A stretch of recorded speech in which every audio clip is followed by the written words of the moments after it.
Tonight, Senator J.D. Vance and Governor Walz will face off in the CBS News vice presidential debate. No doubt this is going to come up at that debate, Corey. It will likely be the last debate before Election Day.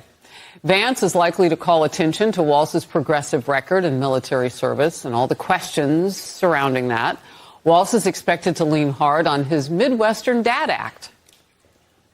You're going to see someone who is good, who's genuine, who is that good, funny uncle that you like to hang out with, but who's going to talk about how we are going to help people get a leg up. I've spent the last month going through all of Walz's old debate footage and studying his mannerisms and policy positions. Based on what I've seen, J.D. Vance is prepared to wipe the floor with Tim Walz and expose him for the radical liberal he is.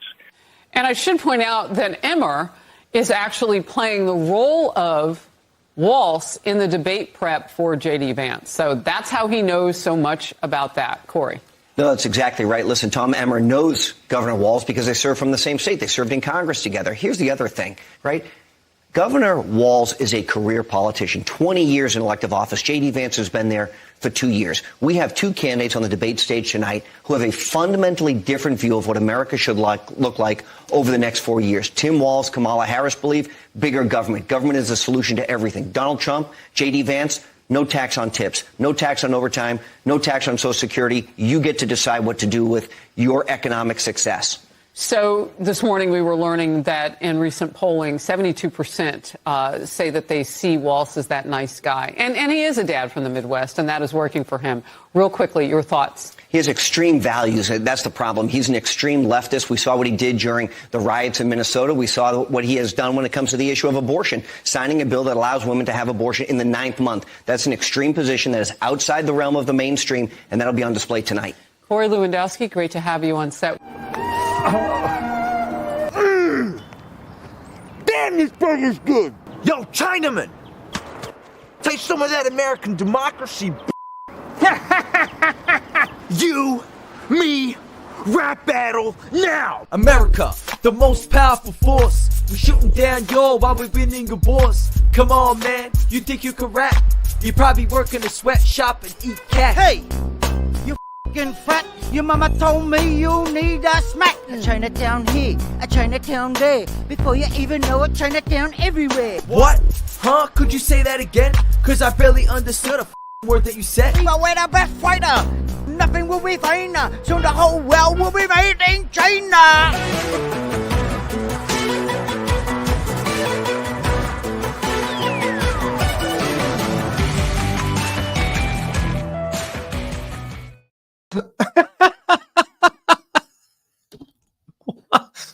What did I just watch?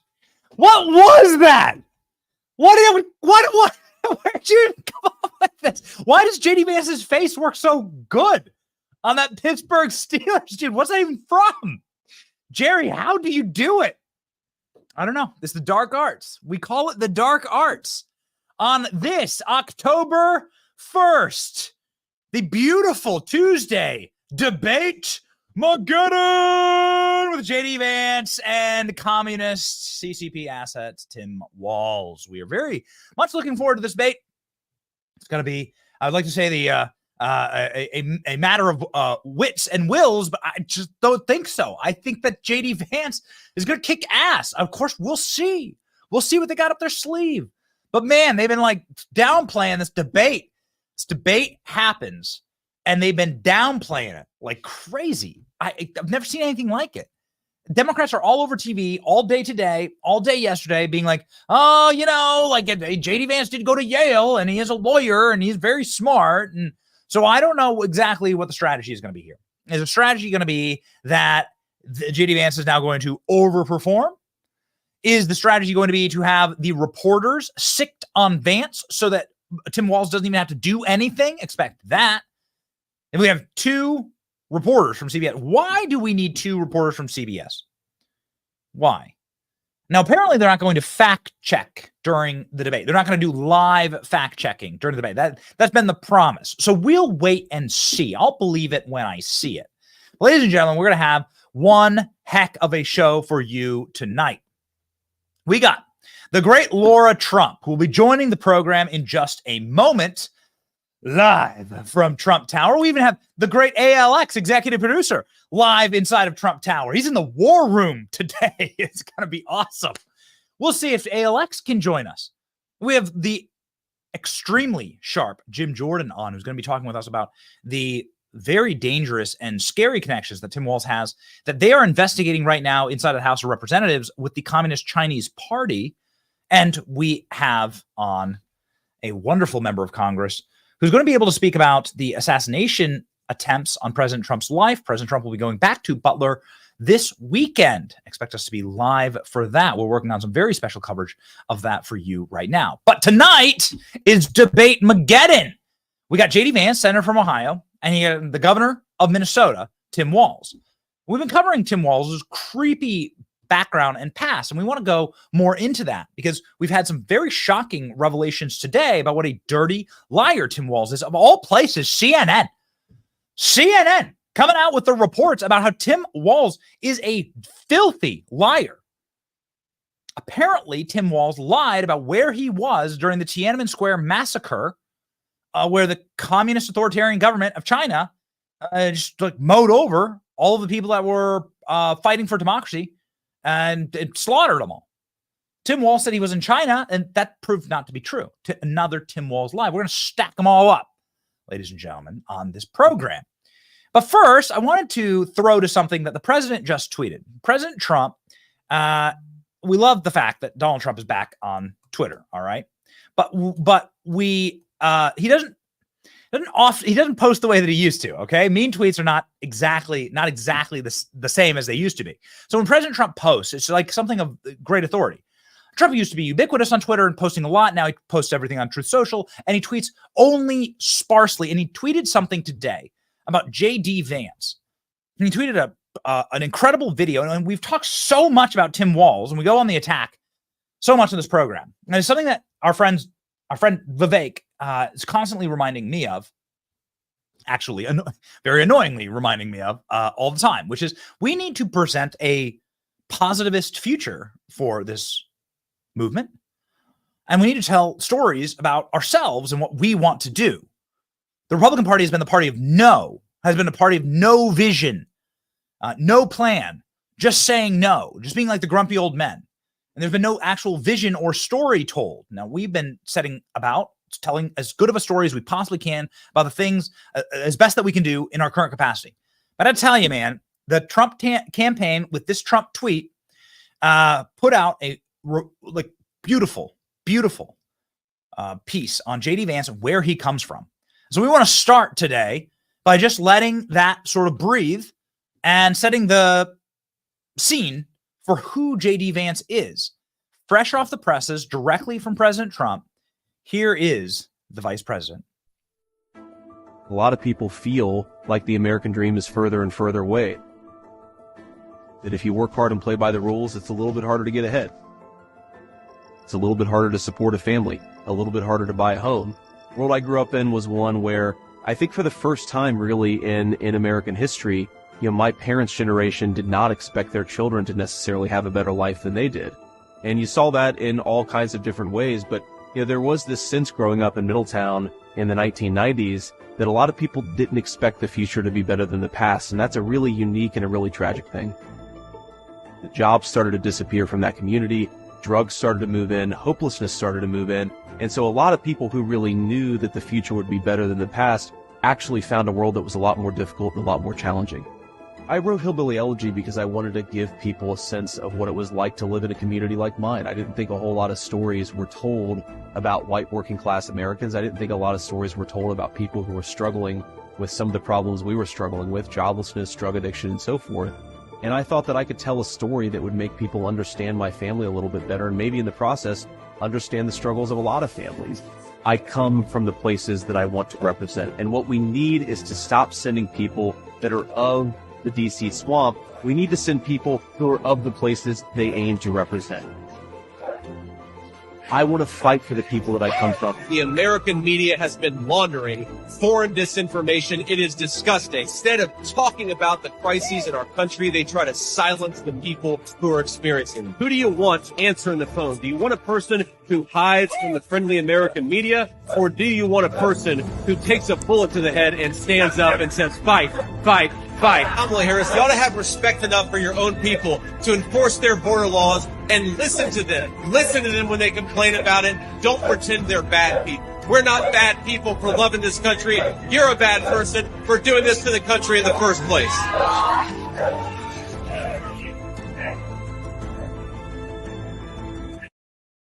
Dude, it's a good ad. That's a very chilling ad. This is something that obviously lets you see that JD Vance is going to be one of the carriers of the flame of the MAGA movement for a very, very long time. That he's not somebody to be effed with.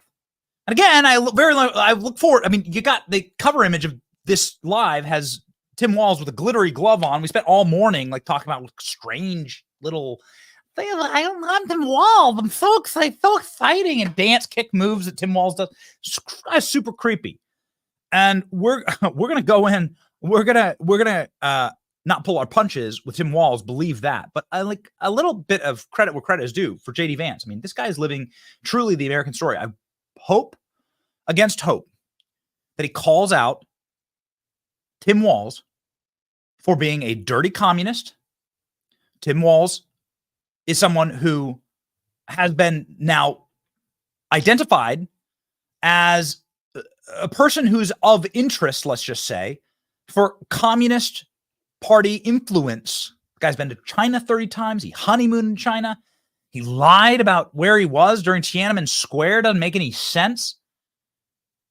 The whole thing is a complete disaster. I hope he calls him out on stolen valor, because he did engage in stolen valor. He lied about his rank. He lied about where he was during the war in Iraq. This guy's a filthy liar, man. This is why they get along.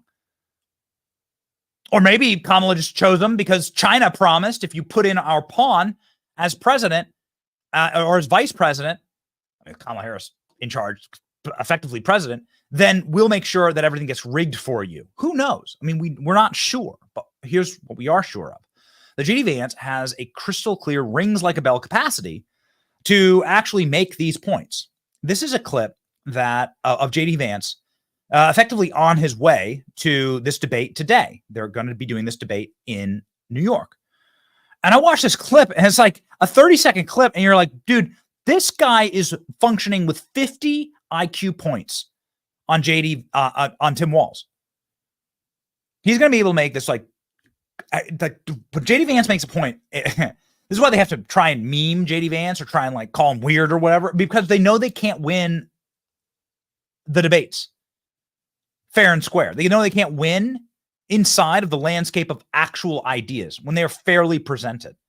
Check this out. This clip really impressed me. Who's proposed shipping more manufacturing jobs to China, who wants to make the American people more reliant on garbage energy.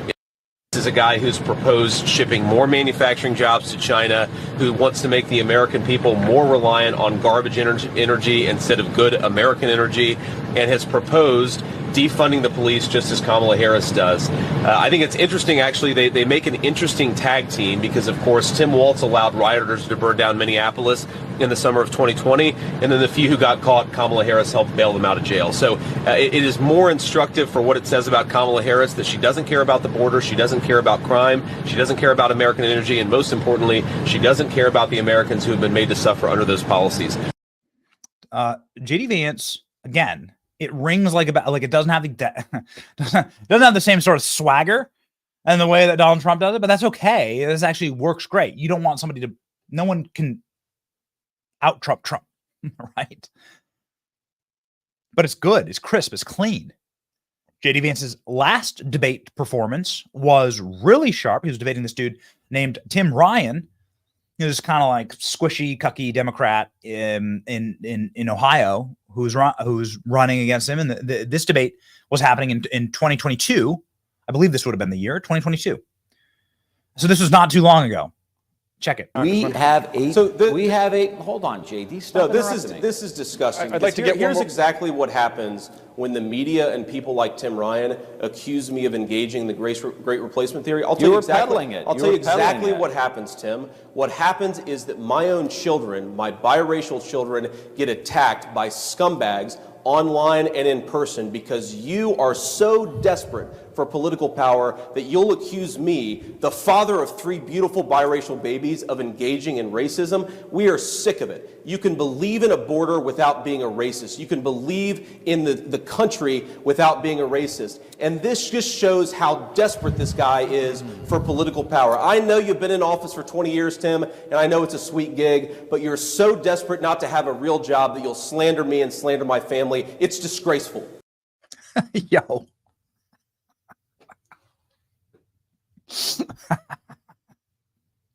That's kind of Trump-like, actually. It's kind of Trump-like.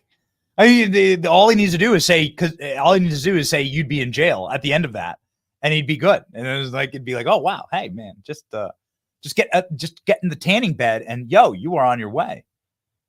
This is something that we've been witnessing from JD Vance. Now, do we know JD Vance personally? He's been on the show, and that's great. But the people who vouch safe for JD Vance, guys like Donald Trump, guys like Charlie Kirk, guys like Tucker, they were all behind the scenes advocating. Really awesome dudes like David Sachs, who is one of those billionaires in San Francisco that threw Donald Trump a fundraiser in the heart of San Francisco, raised like $12 million for Trump in the middle of downtown San Francisco. Those guys are all like big time team JD. And there's a reason for that. When all of the people we like, we're advocating for one guy to be vice president, there's a reason. I think it's going to become clear tonight. But it has been clear over the last couple of weeks. Kamala Harris, without a single vote, without winning a single primary, without getting, of course, winning any states, without doing any debates, without doing any interviews, became the Democrat Party nominee. Okay?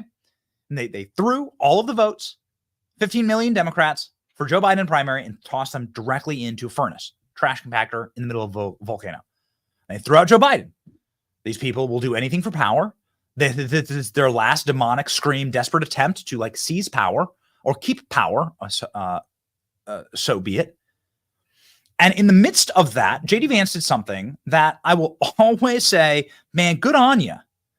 Bro walked right up to Kamala Harris's plane when it was like sort of this phenomenon, like Kamala Harris wasn't doing interviews. Bro walks right up to Kamala Harris's plane and said, listen, she won't talk to you. Speaking to her press pool, I'll talk to you. Oh, I'm sorry, boys. Did we lose that clip? Oh, it's a throw. All right. Eric's telling me it's a throw. No problem. Let's throw to it. Let's go.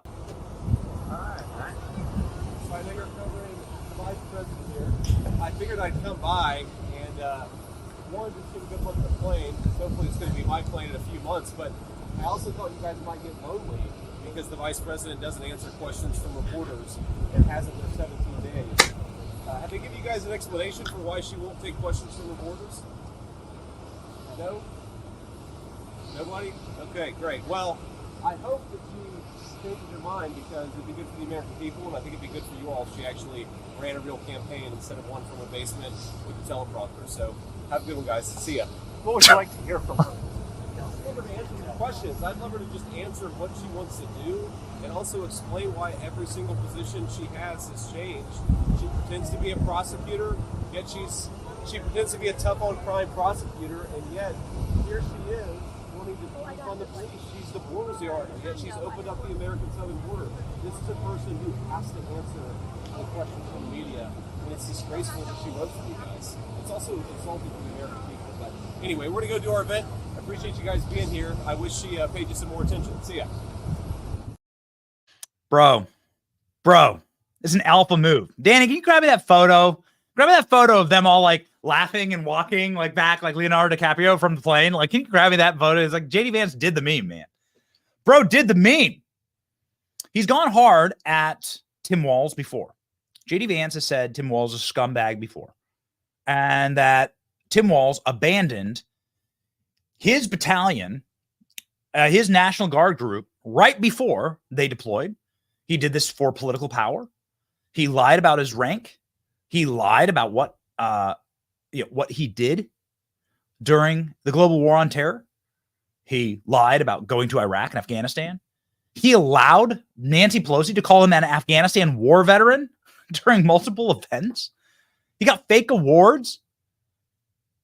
And again, he declared himself a higher rank than he actually was in the military. Guy is a dirty liar. And J.D. Vance calling him out as somebody who actually did serve in the Marines, signed up, went to Iraq, and actually fought the enemy, ran towards the gunfire.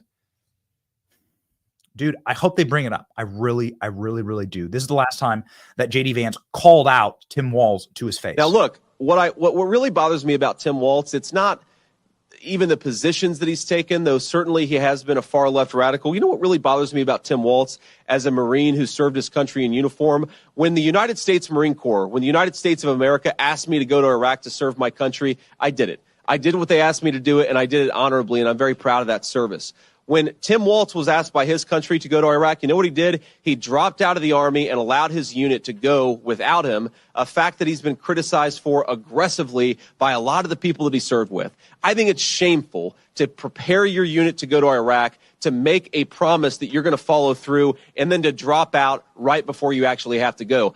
I also think it's dishonest. Something, again, if you guys ever get an opportunity to ask Tim Walz or Kamala Harris some questions, he made this interesting comment that the Kamala Harris campaign put out there, and I bet they're regretting they put it out there now, because he said that and he was making a point about gun control, he said we shouldn't allow weapons that I used in war to be on America's streets. Well, I wonder, Tim Walz, when were you ever in war? What was this weapon that you carried into war, given that you abandoned your unit right before they went to Iraq, and he has not spent a day in a combat zone? What bothers me about Tim Walz is the stolen valor garbage. Do not pretend to be something that you're not. And if he wants to criticize me for getting an Ivy League education, I'm proud of the fact that my mamaw supported me, that I was able to make something of myself. I'd be ashamed if I was him and I lied about my military service like he did. Dude, bro. That's it.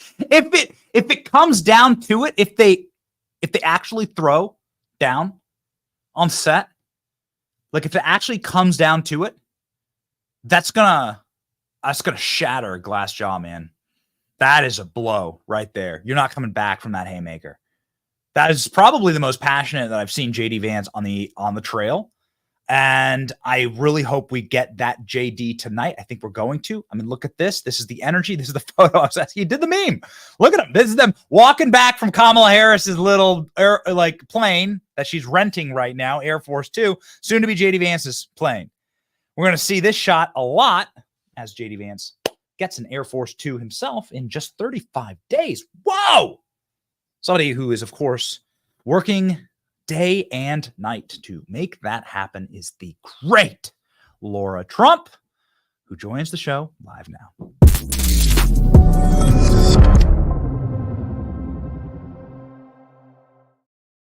We are excited, Lara. Here we are back again. Debate. We're back.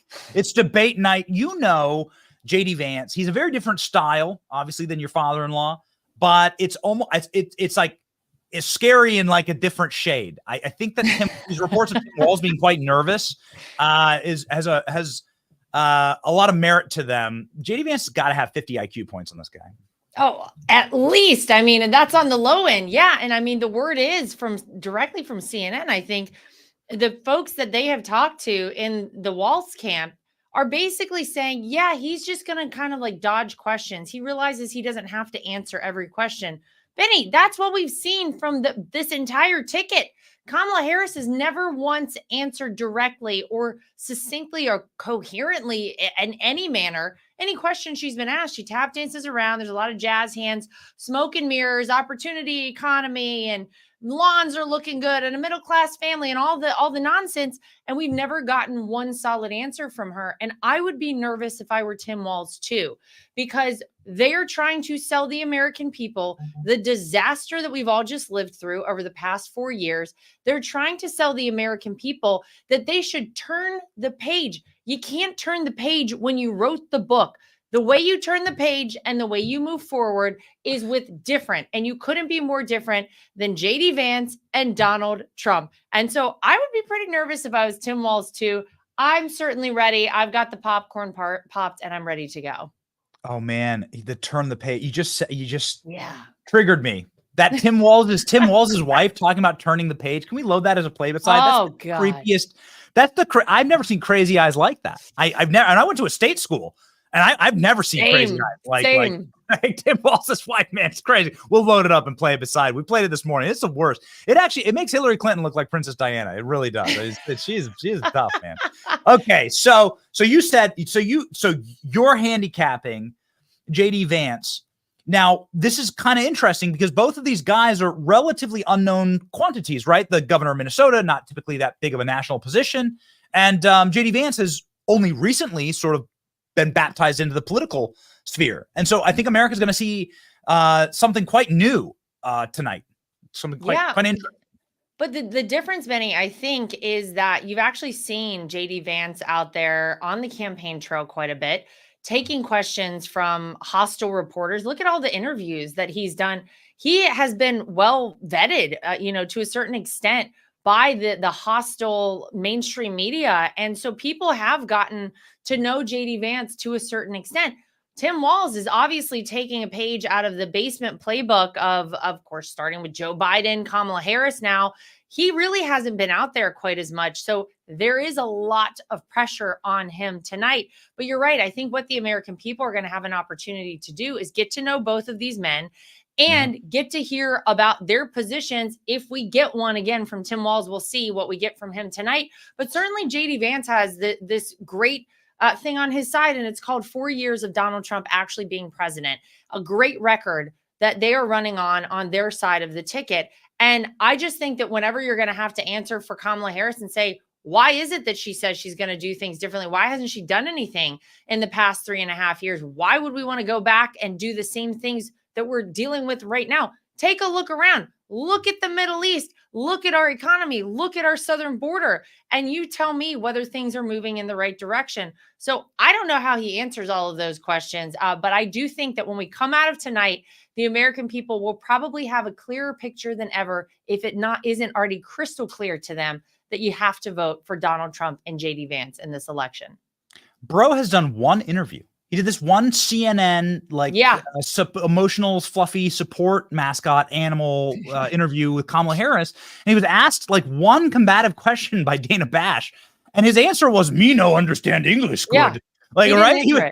He said, didn't answer it. And he didn't. He said, I speak dumb, sometimes. And by the way, Benny, if he tries to pull that tonight and say, oh, this Yale educated, Ivy League educated JD Vance is trying to overtalk me. Excuse me, we want people who can actually talk and can actually say things to the American people and our adversaries and our allies around the world. So if that's the card he's going to pull, this, kind of podunk, oh, I'm just from Minnesota kind of guy, that's not going to play with the American people. I think that's going to be a bit of a tough sell. Yes. Just really quickly, have you, and I know that you're the co-chair of the RNC, so you know all the internal operations, you're behind the scenes for all this stuff. Is there any defense that has been practiced by the debate team for Tim Walz's jazz hands?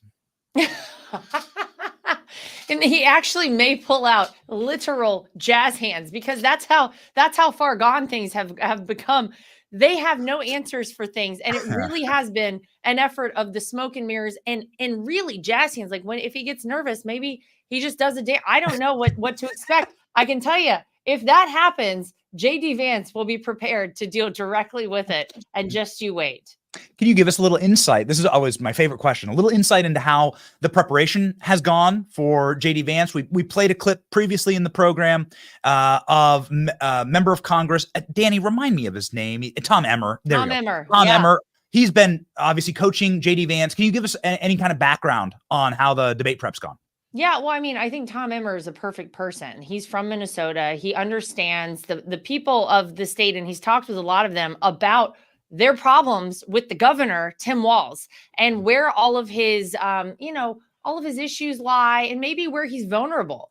And so that's been I think, a point of focus. You have to make sure you call these people out. And look, we can talk about Kamala Harris all day, but I think part of the strategy truly is to expose Tim Walz for how radical he is, for some of the crazy things that he's done and that he's said.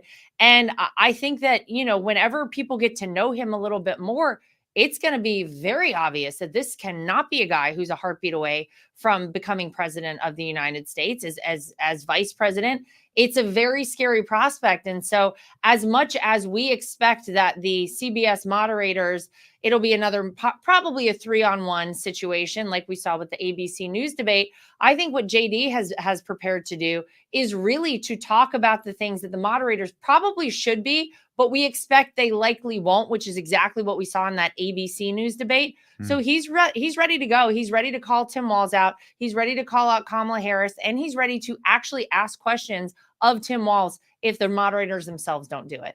So no live fact checking. Is this a request from the campaign? And do you have to do this now, like with every interview? Like, are you going to just spend the entire time yelling and arguing? And to your earlier point, JD Vance did that wonderfully on CNN with Dana Bash 2 weeks ago, right, saying, are you here to ask me a question or to yell at me the entire time? It must be such an annoying position for you to be in. Well, and it's so bad for the American people who are trying to actually learn something from these debates. That was really the tragedy, I think, with that ABC News debate, which is that no one walked away from that really understanding any position from either candidate that they didn't already know going in to the debate. And that's what those are supposed to be about. It should showcase the people and their policy platforms and what it is they want to do for this country. But instead, it was fact checking and some erroneous fact checking at that. And that's really sad, because this is the opportunity, and maybe the only opportunity, that some people will really get to see these candidates. So I'm actually happy with that. I think that's a great thing. But I do think that you'll probably hear, if Tim Walz tries to pull a fast one, JD Vance himself fact checking, and that's okay with us. Yeah, it's something that I don't want to talk about the past, but we can't get over on this program. We've done 90 straight minutes on this one short clip of David Muir fact checking if Donald Trump was being sarcastic or not. Like, what the F is wrong with you, bro? Like, in what universe? Like, who anointed you like king of all the universe? You can see someone's sarcasm. What the hell is wrong with these people? That really happened in this country. Well, a so dude said, I didn't think you were being sarcastic enough. Like, with a comment to your father-in-law. But the credibility of all of these, mainstream media, legacy media outlets is at an all-time low. And that's really sad, Benny, for our country. There once upon a time, you could trust these people, and they were going to deliver the facts, and they were going to present things in a fair way. And obviously, you look at how much time and what percentage of their coverage is positive for the Democrats and negative for the Republicans. And it tells you all you need to know. So obviously no surprise that David Muir is trying to garner how sarcastic or wasn't sarcastic enough. It's ridiculous. It's totally ridiculous. And again, it's just so sad for the country. It doesn't have to be this way. That's right. We can tune into the Benny Show, and it doesn't have to be that way. I would love to actually ask a real question. This is just something that broke today, and we haven't really gotten a chance to cover it during this live. And so maybe we can cover it right here together. Tim Walz lying about where he was during Tiananmen Square. What a strange thing to lie about. Hear from CNN, who's been doing quite a bit of fact checking actually on Kamala Harris and on Tim Walz, strangely enough. Walz claims he was in Hong Kong during Tiananmen Square protest, but newspaper reports say he was teaching in Nebraska. Why would you lie about something like that, except for the fact that you're slowly morphing into Mao Zedong, which is actually what Tim Walz looked like. But what is his obsession with the Chinese Communist Party? Why is he visiting China so much? Who would go to China as much as Tim Walz has? And why would you lie about that in particular? Maybe we'll get a question about that this evening. I wouldn't hold my breath on it. But all of these things kind of come up and you say, who is this person? And what is the Chinese obsession? I think that he and his wife honeymooned in China, and all of the strange, kind of connections there. It certainly doesn't sit well with the American people. And at a time like right now, when America is at a weakened state, when it's very clear to anyone who's been paying attention that the Chinese are desperate to take over as the superpower of the world. They have been playing chess and we've been playing checkers over here in America. Don't think for a second that there are any coincidences. Don't think for a second that oops, we floated the balloon over all the military bases. Oh, our bad. All of these things are strategic. And the idea that you could have a guy like Tim Walz, who has some weird and sick obsession with China and the Chinese people and is lying about being there even at times he wasn't. I don't know. I think that's it's a little uncomfortable for the average American. So Jim Jordan will be joining the program in just a moment, but I would love to just ask you really quickly, since you made these points about China, and now there's a congressional investigation. Apparently the DHS is really creeped out and how much Tim Walz loves China. And there's some nefarious information that's being subpoenaed by Congress. This has got to be a question tonight, right? Like this must be a question about Tim Walz's very odd connection to the Chinese Communist Party. Yeah, I mean, if he were a Republican, I'm sure it would be, but it does seem like all the legacy media tries to do is cover and run cover for the Democrats. But yeah, it's a real question, and it's a real concern for the American people. I mean, we seem to have been infiltrated in so many ways. You have China buying up so much land in this country, conveniently located around strategic military bases and the like. It's a really scary prospect that. Not only are we on the brink of World War III, look at the Middle East, look at what's going on over there, but China has seen what a weakened state the United States is in right now. And I'll tell you, you think about China linking up with Iran, with maybe Russia. That is an axis of evil that this world cannot afford to see happen. We know Iran has been trying to infiltrate this election and try to influence this election. They very clearly want to see Kamala Harris and Tim Walz for some reason in the White House. And so all of it is very scary. We're 35 days away from this election. And Benny, we talk all the time about the fact that this is the most consequential and critical election of any of our lifetimes. You hear things like this, and it really does make you take a breath and say, oh my God, what if some of there's validity to anything nefarious here? It's very scary. And I'm glad at least people are taking it seriously enough to investigate it. Just really quick, since you dropped the Iran name bomb, for lack of a better adjective. Yeah. Why does it take our intelligence agencies so long to brief your father-in-law about the assassination squads that are out to kill him? Isn't it a great question? I wish I had a good answer to that.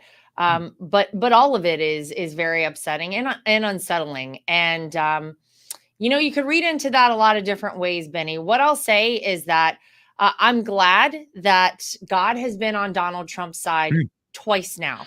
And I will say that I believe that that's probably the only reason that he's still alive. And I don't know any two ways about it, because the really scary nature of all of this and how close our country has come twice now to complete disaster. And I think about what that would mean for our country and the world, let alone obviously my family. Very, very frightening. And I wish I could answer that question for you, but I cannot. Yeah. Okay. Well, maybe you can answer this question. I have a feeling you can. The polls are back up. Look at that. Real Clear Politics saying, not so fast. A lot of great polls this week. What do we expect to see in the next 30 days? Laura, you are at the helm of the RNC. Yeah, there's some real 2016 energy going on out there right now, Benny. I'll tell you that. The feeling I have when I travel the country and when I talk to people, and the most unlikely of people who I assume are coming up to me to say something really nasty to me, and they're like, Trump 2024. It's shocking to me. But it really is reminiscent of 2016. And we know how Donald Trump performs in the polls. We know that he always is so far ahead of what the polls reflect in this country. And so I'm just telling you, I am feeling like it is going to be such a punch in the face and a punch in the gut to the Democrats on November 5th when they see how red that map is. But it only becomes that red if everybody gets out and votes. And I want everybody to go vote early, get your vote banked, and then take people every single day to vote up until election day. That is how we're going to swamp the vote. That is how we're going to make it too big to rig. That is how we're going to bed early on election night, knowing Donald Trump will be the 47th president of the United States. Get ready for these polls to look even better. I'm telling you, after tonight, I think we're going to be in great shape, but you can't take anything for granted. We're going to play like we're behind all the way to the last second of the game, obviously. Arizona, Nevada, North Carolina. President Trump was handing out, obviously helping people with aid. I get final question about that. I know you're from North Carolina. Many thought that you might run for office in North Carolina. Who knows what the future will hold? But I know you know the Asheville area well, and some of the most beautiful and warmest and kindest-hearted people there. Just maybe a word from the campaign as to what's happening in that part of the country right now and the people who are suffering. I mean, I'm heartbroken to see what's going on in North Carolina. It's so tragic, and it's so much worse, I think, than anyone ever anticipated. I'm glad to hear that Joe Biden will finally be making a trip there. I hope that there's some relief brought to people. I hope that the rescue efforts continue to be successful, but sadly, we've continued to see that death toll rise. And so, I know that Donald Trump wants to visit as well. I will be in Georgia tomorrow with a group of women. We're going to be taking 50,000 pounds of food donated by Goya to a food bank there. So we're trying to help out wherever we can and however we can. And I would encourage everybody out there to do the same. Our fellow Americans need us, and this is certainly a time of need. If things get really, really bad, just change the state flag to the Ukrainian flag. Maybe people in Washington will pay attention. Maybe they'll pay attention. Yeah, maybe they'll hundreds of billions of dollars. That's right. Yeah. Same for Lahaina in Maui, right? Same Right. for any horribly devastated American community.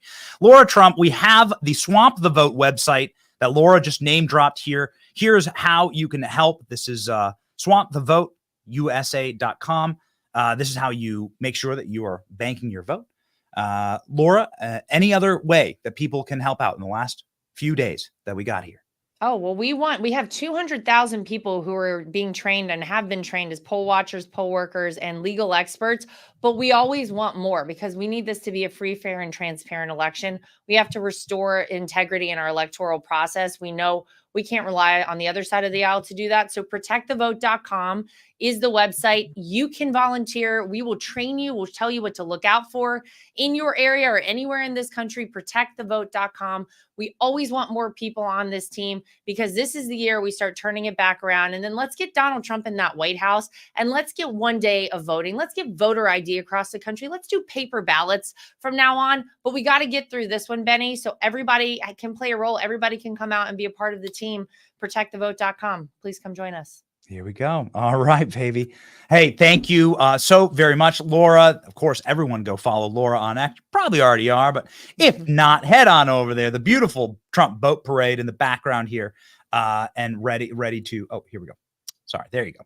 Look at that. Oh, come on. There it is. Oh, that's a come on. That's boat parade coming up in South Florida, October 13th. Just throwing it out there. Anybody in the area, get your flags out. Let's go. We're ready to go. We'll be there. Thank you, Laura. Godspeed. You got it. Thank you. Happy debate night.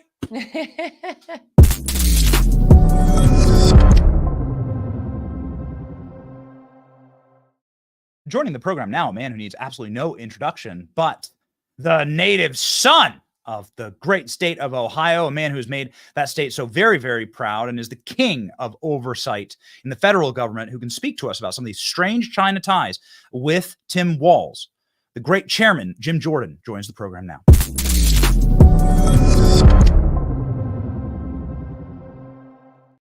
Mr. Chairman, thank you so much for being with us. You bet. Just real quickly, Ohio is going to stand strong tonight. Ohio, I think, is going to be a state that's made very, very proud tonight by JD Vance. Your thoughts? Yeah, I totally agree. I mean, JD's just an amazing story. I say it's the American story. Tim Walz says it's weird. I call it the American story. Humblest of beginnings. Actually, a family was on public assistance. United States Marine, Ohio State grad, Yale Law School, successful business guy, best-selling author, sold so many books they made a movie about it. United States Senator from the 7th largest state in our country, done a great job there, and now vice presidential candidate, and he's only 40. That is not weird. That is amazing. That is the American story. And you've seen JD in interview after interview going up against whoever, mainstream media, left-wing press, it doesn't matter. He's willing to engage, take the questions, and he prevails and he wins every single time. I think he'll do the same thing tonight. And I think he'll probably highlight Tim Walz's record. You know, that summer of 2020, what he allowed to have him in his state in Minneapolis, what he did during COVID, set up the snitch lines. You could snitch on your rat on your neighbor, for goodness sake, if they were walking their dog without a mask or something stupid like that. I mean, so I think he'll point those things out, and I think he'll do a great job. And it's great to see these poll numbers where they're at today, how good President Trump is doing in these key swing states. Yes, and I think it's only going to be getting better. Ohio plus 10 in a recent poll, recent internal Ohio poll. I'm sorry, you're not. Trump's not winning Ohio by 10 and Iowa by 18 and losing Wisconsin and Michigan. It's just not how the Midwest works. I don't think so either. And the other thing is, if he wins Ohio by 10, I think Bernie Moreno is our next United States senator. I think he beats Sherrod Brown. So that's why that if it's, he won Ohio by 8.5 and 16, by 8.5 and 20. If he wins it by 10, I think because Bernie's a good candidate. He's doing a good job running a good campaign. So, and that same dynamic will help us in the Senate race in Wisconsin, the Senate race in Michigan, the Senate race in Pennsylvania. So President Trump running strong like he is. And like Lara was saying, I was in Georgia 2 weeks ago. We're going to be in Wisconsin next week. You can feel it. You can feel it, Benny. You're talking to people. You're out and about. You're at different rallies and things. You can feel the energy out there for President Trump. Yes. So your colleague, Tom Emmer, who's in leadership, obviously, in the Republican caucus in the House, you know him well. He's been coaching JD Vance. Perhaps you could give us some insight into how this debate prep's gone, what we can expect tonight. You say that he'll hit Tim Walz on the COVID lockdowns, on the insanity of the Antifa and BLM riots. Any more insight you can give us into? Well, I think no, I can't. Other than just, I think we're at the point in a campaign where it's we have something we very seldom get. You have back-to-back administrations now running for the top job. So you had 4 years of President Trump. Then you had 4 years of Biden-Harris. Which was better? Do the comparison, do the contrasting. And when you look at it, I always say we went from a secure border to no border. We went from safe streets to record crime, $2 gas to $4 gas, stable prices to record inflation. And then there's foreign policy. We went from a commander-in-chief and President Trump who projected strength, where Russia didn't go into Ukraine, where Hamas, Hezbollah, Iran, and the Houthis from Yemen didn't attack our best friend, the state of Israel. Didn't happen when Trump was in the White House. But obviously, all that stuff has happened, and today in a real way with Iran themselves launching ballistic missiles. So I think we're at that point in the campaign where it's like, let's get to the facts, let's get to the issues, let's do the direct comparison. I think JD has been doing a good job of pointing that out. I assume he's going to do the same thing tonight. So something that your committees have been pointing out, and the government oversight committees has pointed out, it was a bombshell yesterday, that there are very strange ties to Tim Walz and the Communist Chinese Party. Could you expound on the subpoenas that have been sent to DHS and what they show? Well, there's supposedly a whistleblower who's come to the Oversight Committee and talked to Chairman Comer. We have all the dozens of trips that Tim Walz went to Communist China. Number of times he's been there. And then there's just some of his overall, I think, his policies and everything else. But I think this whistleblower is important. Supposedly there in Department of Homeland Security. And I think Chairman Comer wants information regarding all of that. So I think we're in the inquiring phase where we're asking for the information and may subpoena the information. That'll be a call for the chairman. But I think all of it, just when you look at all of Tim Walz's record, I think it's just, that's what we're trying to get to, so that the country fully knows what's going on here and what this individual's been involved with.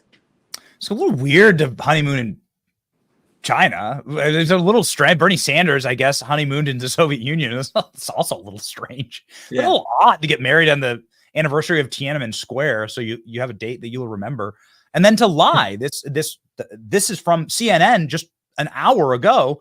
Tim Walz lying about where he was during Tiananmen Square. It turned out he was teaching in Nebraska, but he says that he said he was in Hong Kong. Why would you lie about something like that? It's very strange.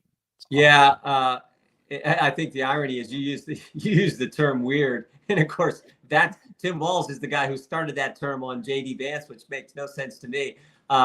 So yeah, I mean, there's some strange things here. There's people have pointed out I didn't serve in our armed services, but Tim Walz did. But people who have also served said he said some things there that don't quite add up. So we'll have to see. I assume JD, who has served, will bring that out tonight maybe as well. He's done that some when he's been out on the campaign trail.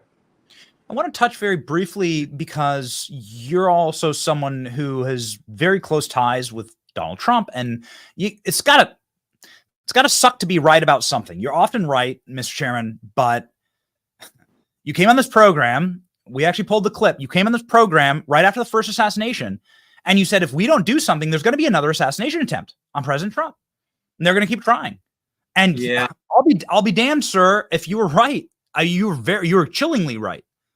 Yeah. Well, I was just going to say this. What really concerns me is Iran. I mean, Iran sending ballistic missiles to Israel. Iran has said they want to assassinate President Trump. Iran has said they want to assassinate Prime Minister Netanyahu. Iran has hacked President Trump's campaign. That information wound up in the Harris campaign, somehow winds up in the press, and we don't know squat about that. The mainstream press doesn't want to talk about that. I mean, you put all that together, and then this second assassination attempt on President Trump, and I don't think I've seen no connection with this crazy guy in Iran. But all of this is that's a lot of strange things there and scary things when you think about the largest state sponsor of terrorism. Iran is involved in all these things. So I want to we tried to get the FBI to brief us. We're going to press to make sure we get information to answer questions. When did we first learn that the Iranians hacked the Trump campaign? How did we find out? How did the information get to the Harris campaign? When did the Harris campaign know about it? When did they tell the FBI? When did the FBI, if ever, give the Trump campaign a defensive briefing? I mean, all those questions need to be answered. And I think, frankly, they need to be answered now, particularly with the history of the FBI, who spied on President Trump's campaign, who were involved in the Mueller investigation, who raided his home. I mean, all of that to me is the concern. And so that's where we're trying to push the Judiciary Committee is we want answers to how Iran did this and who got the information and when they got it. Yeah. I mean, there's some very strange connections to the most recent guy. He's alive. He's in a jail cell right now in Florida, Ryan Routh. And it's very odd connections. He was recruiting fighters from Iran to go fight in Ukraine. And this is all over his website and all over his social media. There's very odd connections going on right now. And I really hope that we get the truth because the American people deserve to know it. And these guys are trying to kill our president. And the FBI should tell us what they know now. I mean, I understand it's an ongoing investigation, but this is a little unique, for goodness sake. This is the former president of the United States who, as you pointed out, has already had one person already been shot by one person, for goodness sake, has the second assassination attempt with this Iranian angle and all that Iran's up to. I think we need answers to these questions. So we're going to continue to push and try to get those answers. Well, I really hope that you are able to pry. It's a pretty detailed Comer's letter. We've read it live twice now. It's very detailed. It seems like this whistleblower really knows where the goods are at DHS about Tim Walz and about what's going on. So, yeah, I mean, obviously Godspeed. So, pivoting off there, President Trump going back to Butler, Pennsylvania, will be there this weekend. I'm not sure if you'll be at that event, but that is like an act of bravery. It's an act of defiance almost. And I think that's the energy that really carries. Where do you see the next 35 days? I feel good. As I'm out and about, I was in Georgia. We're going to be in Wisconsin next week. I was in Tennessee, actually relatively close. Where we were at was fine, but relatively close to all the tragic situation that's there in North Carolina, parts of Georgia, and part of our country. But everywhere we go, you can feel as we talked about it, you can feel the energy. I think the campaign's in a good spot. People understand President Trump. There's one thing that happens. You've been to many of these rallies like I have, Biddy. Every single rally, you sense and you feel the connection that President Trump has with his supporters, with the voters, with we the people. And he says a line in almost every single rally, every single speech he gives. He says, "They're coming after me because I'm fighting for you." I remember we were out in Iowa when it was like 21 below zero. Back during the caucuses, he changed it a little bit. He said, "They're coming after my freedom because I'm fighting for yours." And people understand that. And they see his determination when they're in Butler, Pennsylvania, when it happened, and his fist in the air. I actually talked to him the night of the second assassination attempt, called him later that night, several hours after this ordeal had happened. And he was as just calm and determined as ever. I mean, he's an amazing individual, truly, just a truly fascinating, amazing person. And I think the country picks up on that, and they see in this troubled time with what's happening in foreign policy, with what's happening with our border, with what's happening here at home and the disaster and everything. They want a strong leader.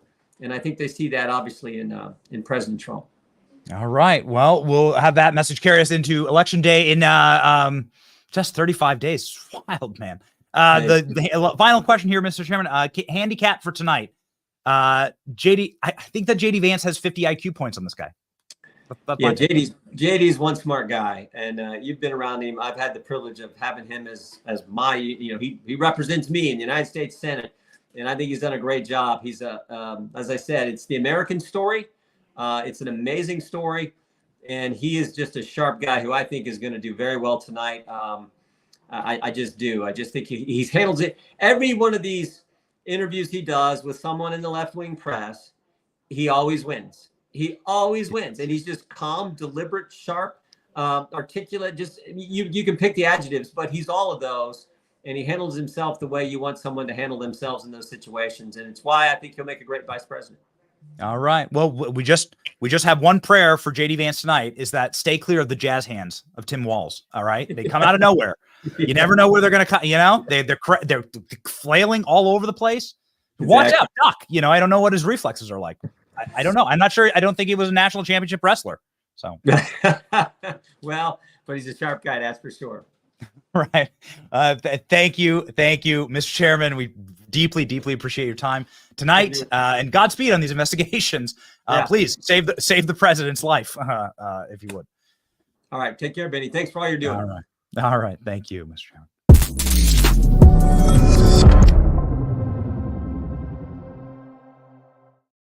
All right, ladies and gentlemen, we are rocking and we are rolling. We've got some very, very interesting times ahead. We await for the debate here. It's going to be in just a few minutes. Look at that. Look at this. Look, here's the post. Our exquisite production team is live on the ground at Trump Tower. Just letting you know. I'm probably not supposed to say this, but ALX is live at Trump Tower. We got an invitation. And ALX, he doesn't live too far from New York. He's like, I'm going to go. Let's hop. Let's go. Let's roll.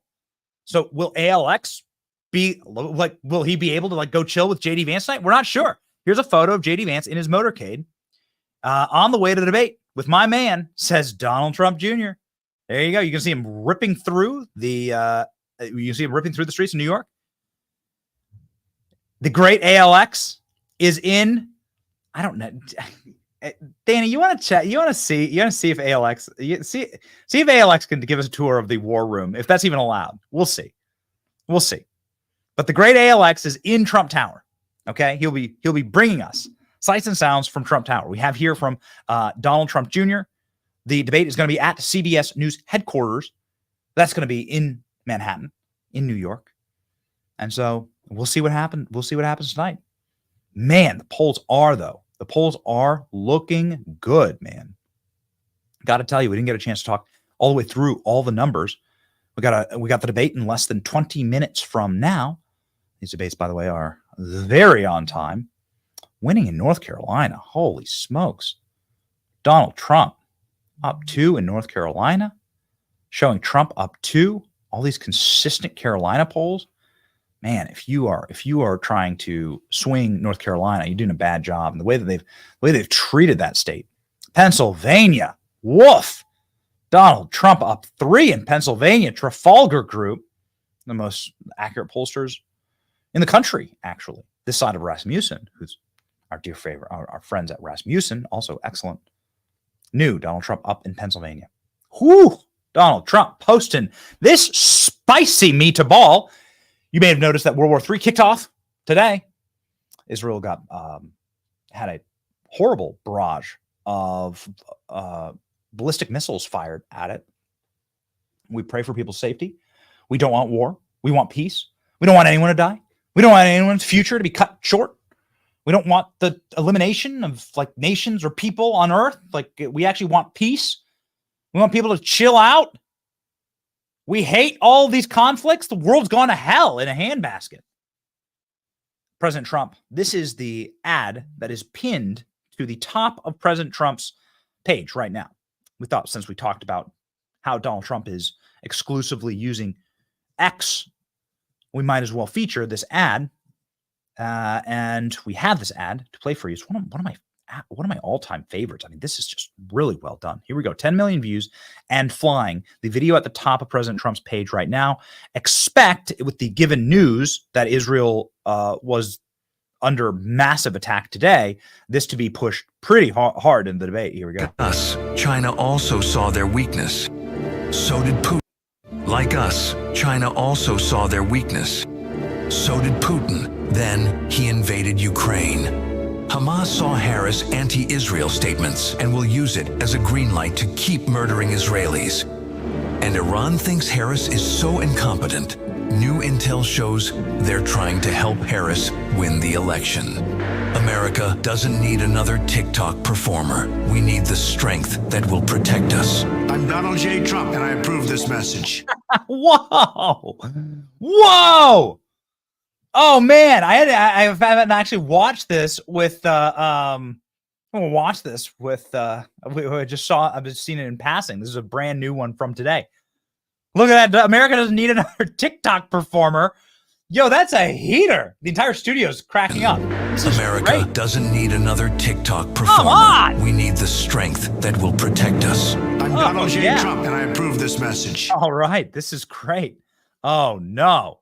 Oh, we got photos. We got photos from ALX inside the war room. Guys, make sure that we can post these and everything like that. I just want to make sure this is all clear. It's the great Danny D'Urbina is on. We got you backstage access to the Trump war room. Here we go. Wait, here we go. Here's ALX.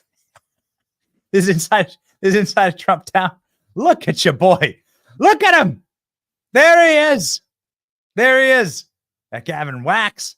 You got Jack Posobiec there, and ALX with a full sugar Coca-Cola, of course. There we go. Very demure. Very demure. Very understated. Very mindful, ALX. There he is, backstage. All right. Here we go. What do we got? What's this? Okay, the production team is now lighting up. We'll see. We'll see what's up. We got backstage AL. There you go. War room. They're at Trump Tower right now. We got them everywhere, baby. We got them everywhere. We got video from people in the street. Somebody sent us this today. Check this out. This is Tim Walz's bus showing up in New York.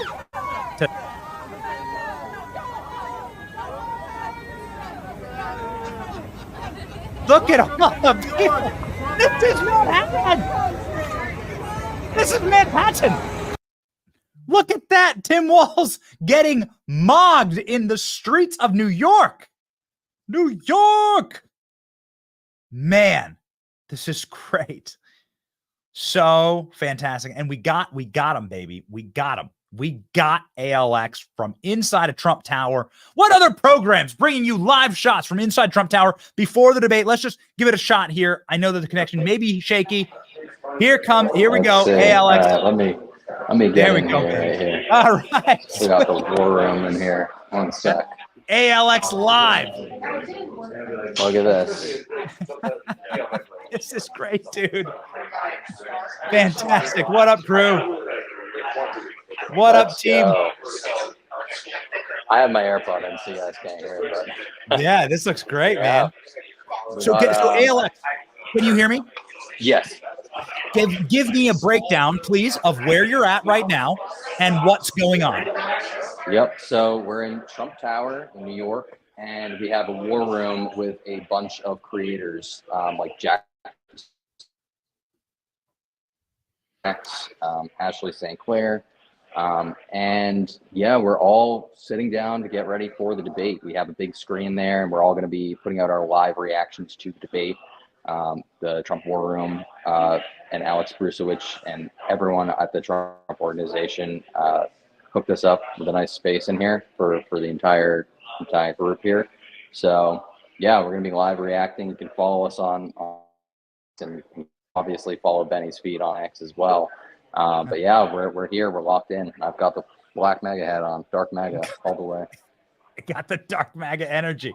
So you're at Trump Tower. What's the energy? What's the energy and what's the vibe at Trump Tower? And ALX, I'd like to ask, can you move a little bit closer? I think the router might be back near the room. Could you move a little bit closer? The feed was better back there. Yeah. You wouldn't mind taking just a few steps that direction? Okay. Just how interesting. It's just, yep, it's just a little loud back there. Got it.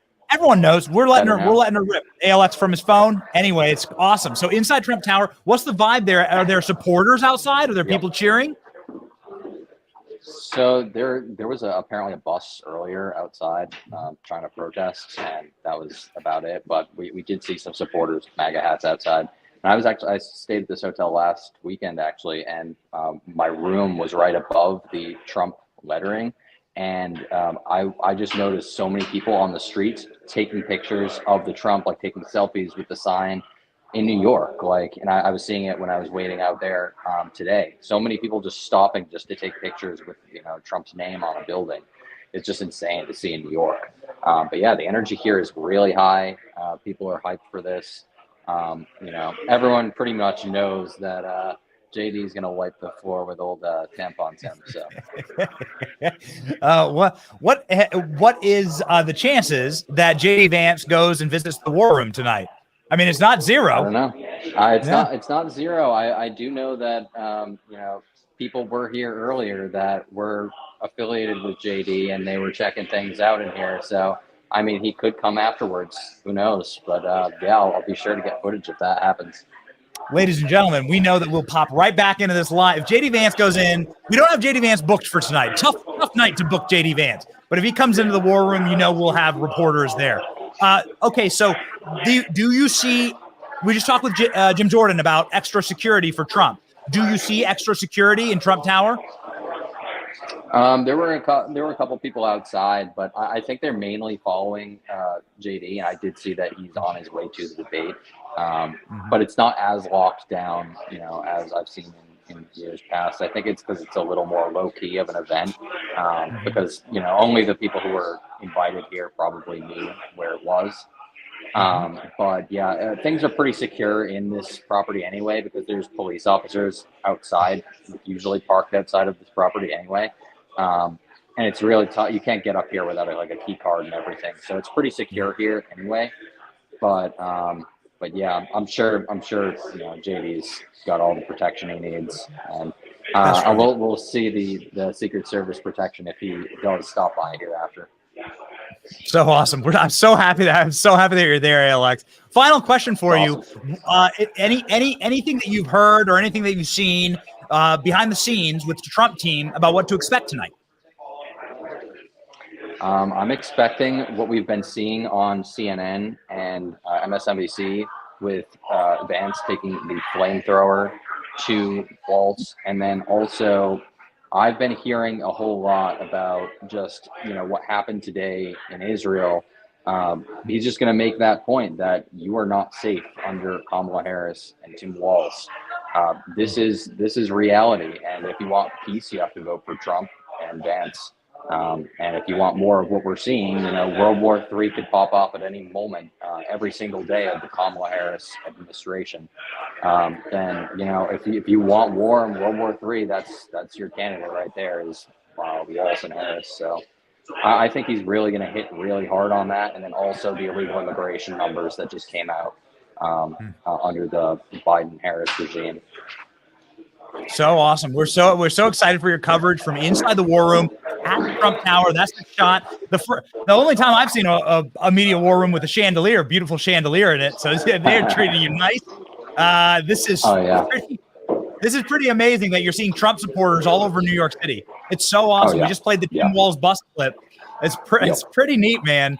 Like this is what it looks like when Tim Walz rolls into New York City. Yep, it's incredible. Exactly. Yep, there it is. Yep, there it is. Yep, in New York. Hey. In New York. Ladies and gentlemen, a little birdie told me that ALX went to X today and saw some little birdies. So maybe we'll hear more about that tomorrow. Go follow ALX on X. 800,000 people can't be wrong. Look at that, baby. 800,000 tonight, ALX. Tonight. Let's do it. Inevitable. It's inevitable. Come on, an ALX with a AI of what it's going to look like when Donald Trump gets sworn in as president. There as the background. Only on day one. Only on day one. Oh, thank you for the update, ALX. Awesome, man. Thank you. Yeah. Here we go.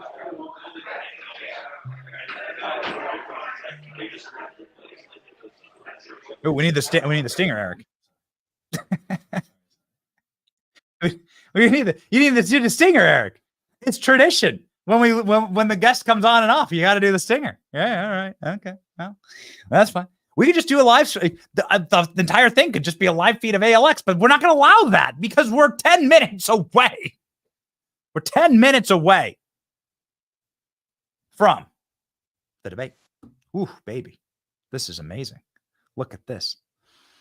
Eric's incredible. Eric's incredible. We have some sick days going on here at the company. You sense a little bit of that? Fall starts. Wuhan virology opens up all their newest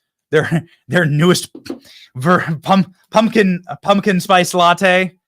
Pumpkin spice latte COVID. Yeah. Okay. All right. You ever sense that around the fall? Okay. We got people that are off for a little bit of Wong. Klein Wong is out with the Wuhan. Cough, cough. That's right. Okay. You guys are going to get me in trouble. You're going to get me in trouble. Man, we have an incredible night ahead of us. We're very excited about it. And we are locked and loaded and ready to go. Someone who has been locked and loaded his entire life. I didn't know him as a child, but we have a feeling that Mike Walz, representative from Florida, House Foreign Affairs and House Armed Services and Intelligence Committee, somebody who's served in war, somebody who's carried weapons of war. Very interesting. Maybe we'll hear about that tonight. We have a feeling that he knows a little something about what it means to actually be in combat and be in war zone.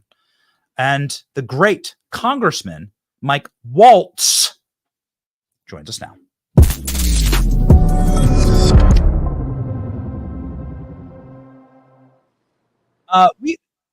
Congressman, we apologize because when you were live on set with us in Chicago, we called you, we said your name wrong.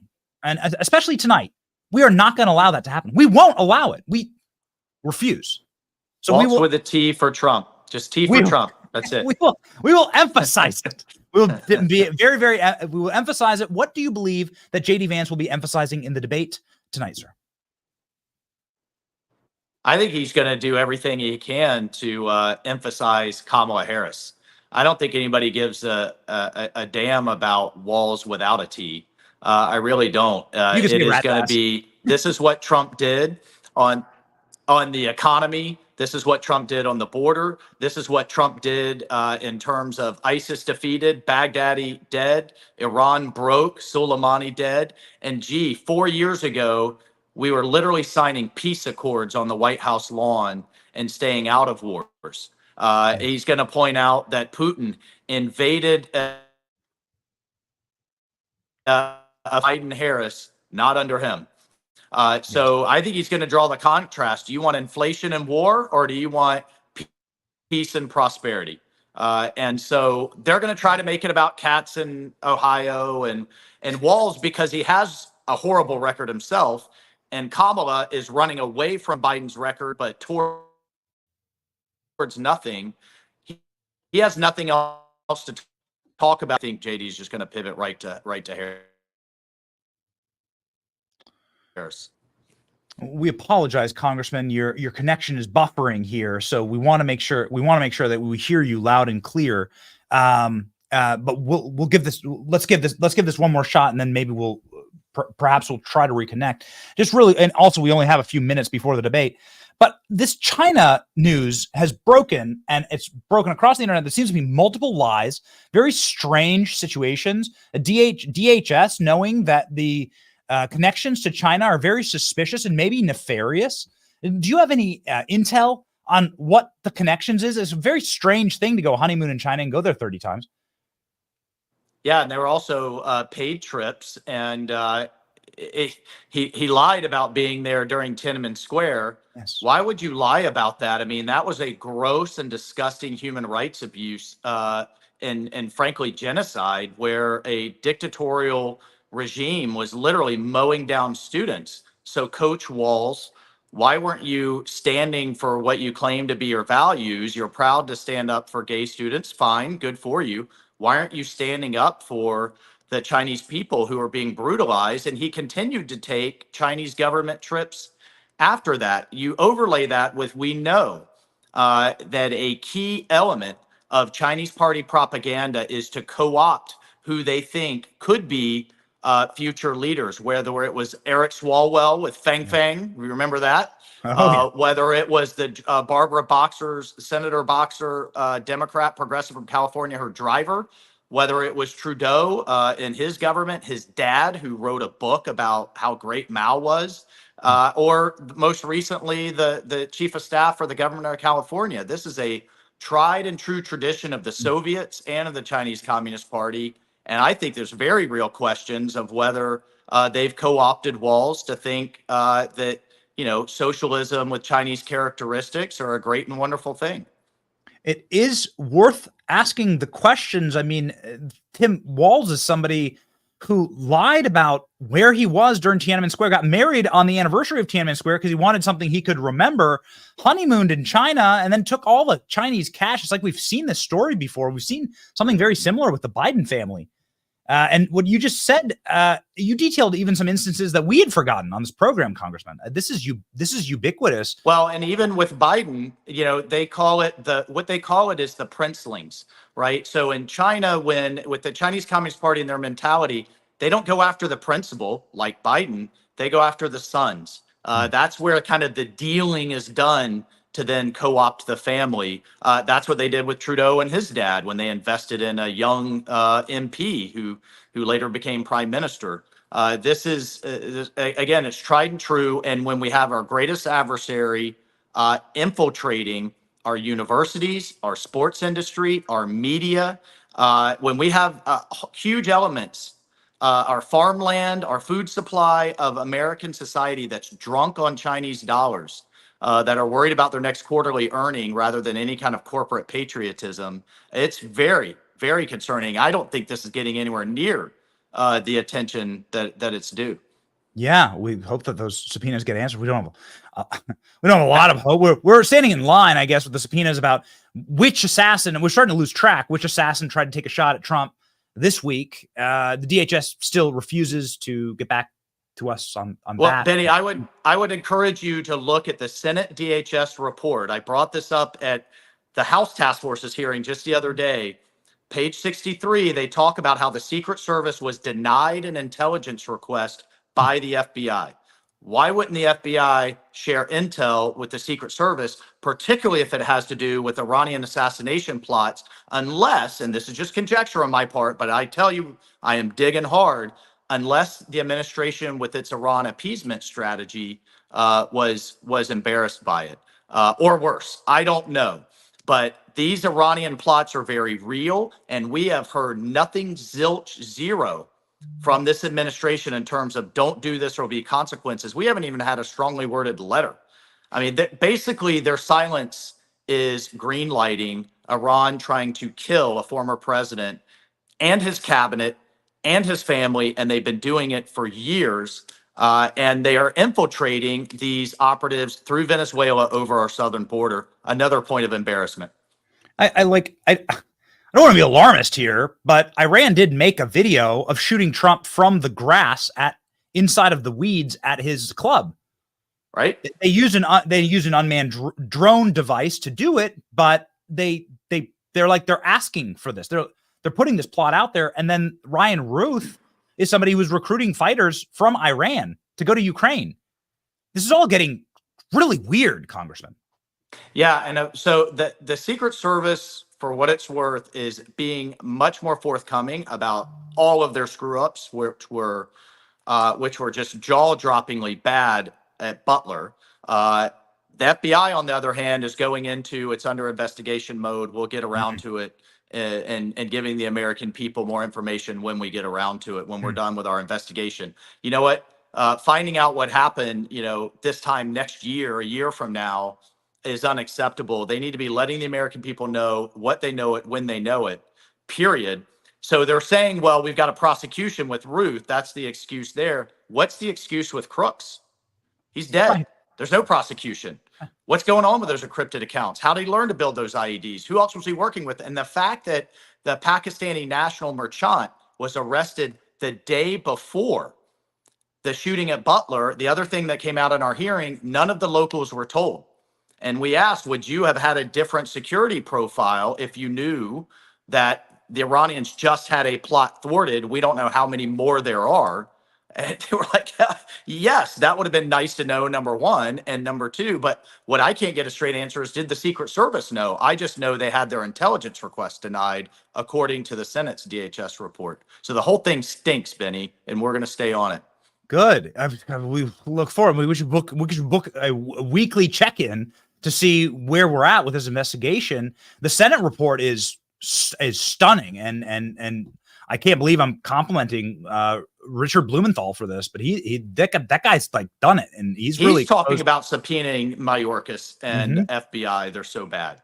Yeah, I mean, that's that's frustration when you have a Democrat talking about subpoenaing the DHS secretary that's already been impeached. I wish he would just taken up the impeachment instead of brushing it aside. We only have a few minutes before this debate. It is popping off here, Congressman, in just 3 minutes.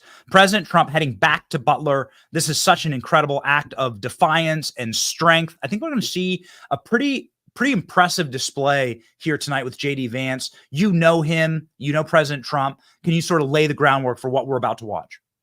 Yeah, no, I was just with Senator Vance last Wednesday in Orlando, and I mean, he's just so matter of fact that the facts and the policies are on our side.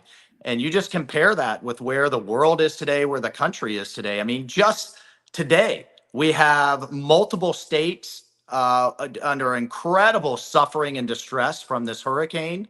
Biden and Harris nowhere to be found. Biden's out, is sitting in his beach chair. Harris is sitting with a bunch of Hollywood elites. You've got our ports shutting down, and this is about to get very serious very fast with 40% of our containers shut down. I mean, and that is from chips to cars to timber.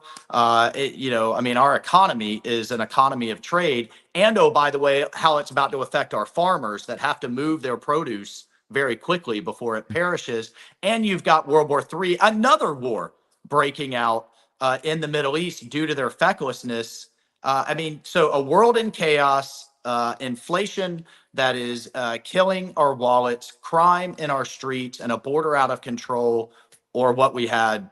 I mean, he's just going to compare and compare and compare. And one thing that I hope he brings up, especially as a veteran, is that veterans' choice, our ability to go choose our doctors in our private sector if the VA can't do its job. The most significant legislation in decades that Trump got passed, Walz voted against as the ranking Democrat on VA. So we have right here, Congressman, you can see that the two have taken the debate stage. And so with the last 30 or so seconds here, a word of encouragement to JD Vance before he goes into debate war here. The facts are on your side, brother. I mean, no American is better off 4 years later than they were under Trump's policies, and just remind Americans of what he got done despite everything thrown at him. Your job as vice president is to be a messenger for the principle. Thank you, Congressman. Godspeed. Here we go. Thank you.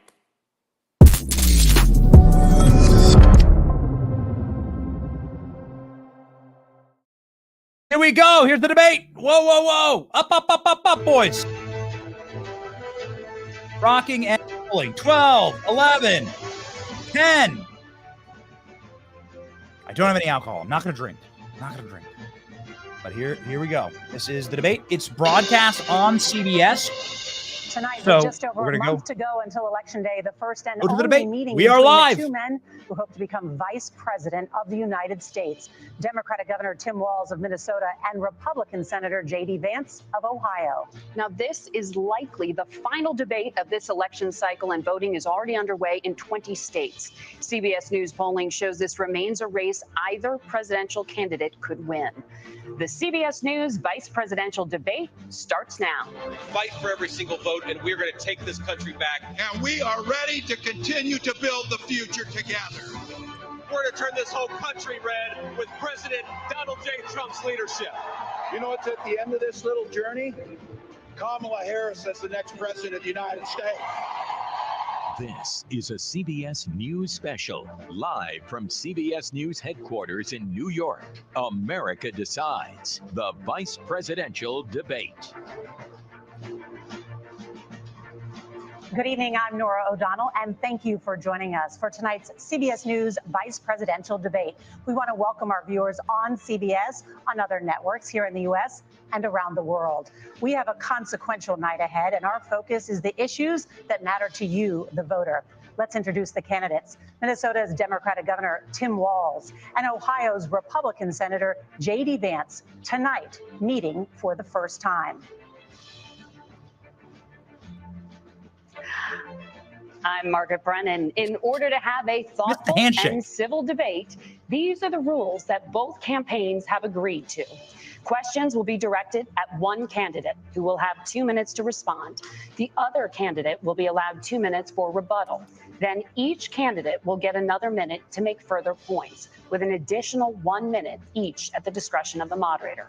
The primary role of the moderators is to facilitate the debate between the candidates, enforce the rules, and provide the candidates with the opportunity to fact-check claims made by each other. CBS News reserves the right to mute the candidates' microphones to maintain decorum. We have not shared the questions or topics with the campaigns. The stage is set. Governor, Senator, thank you for joining us. Let's get started.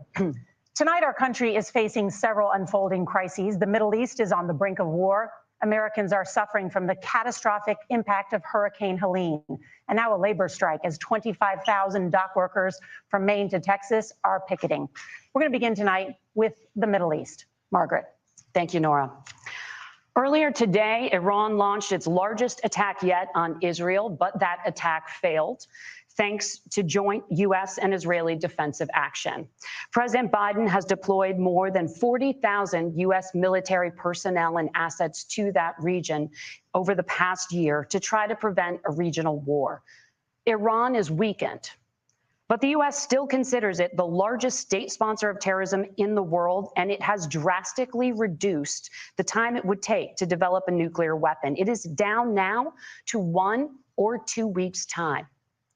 Governor Walz, if you were the final voice in the Situation Room, would you support or oppose a preemptive strike by Israel on Iran? You have 2 minutes. Well, thank you. And thank you for those joining at home tonight. Let's keep in mind where this started. October 7th, Hamas terrorists massacred over 1,400 Israelis and took prisoners.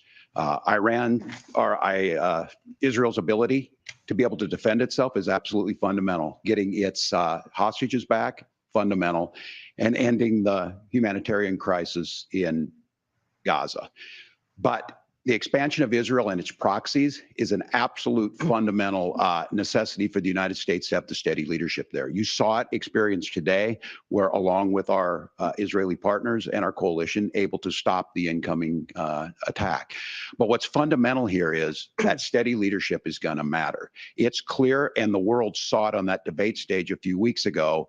A nearly 80-year-old Donald Trump talking about crowd sizes is not what we need in this moment. But it's not just that. It's those that were closest to Donald Trump that understand how dangerous he is when the world is this dangerous. His chief of staff, John Kelly, said that he was the most flawed human being he'd ever met. And both of his secretaries of defense and his national security advisors said he should be nowhere near the White House. Now, the person closest to them, to Donald Trump, said he's unfit for the highest office. That was Senator Vance. What we've seen out of Vice President Harris is we've seen steady leadership. We've seen a calmness that is able to draw on the coalitions to bring them together, understanding that our allies matter. When our allies see Donald Trump turn towards Vladimir Putin, turn towards North Korea, when we start to see that type of fickleness around holding the coalitions together, we will stay committed. And as the vice president said today we will protect our forces and our allied forces, and there will be consequences. Governor, your time is up. Senator Vance, the same question. Would you support or oppose a preemptive strike by Israel on Iran? You have 2 minutes. So, Margaret, I want to answer the question. First of all, thanks, Governor. Thanks to CBS for hosting the debate. And thanks, most importantly, to the American people who are watching this evening and caring enough about this country to pay attention to this vice presidential debate. I want to answer the question, but I want to actually give an introduction to myself a little bit because I recognize a lot of Americans don't know who either one of us are. I was raised in a working class family. My mother required food assistance for periods of her life. My grandmother required Social Security help to raise me. And she raised me in part because my own mother struggled with addiction for a big chunk of my early life.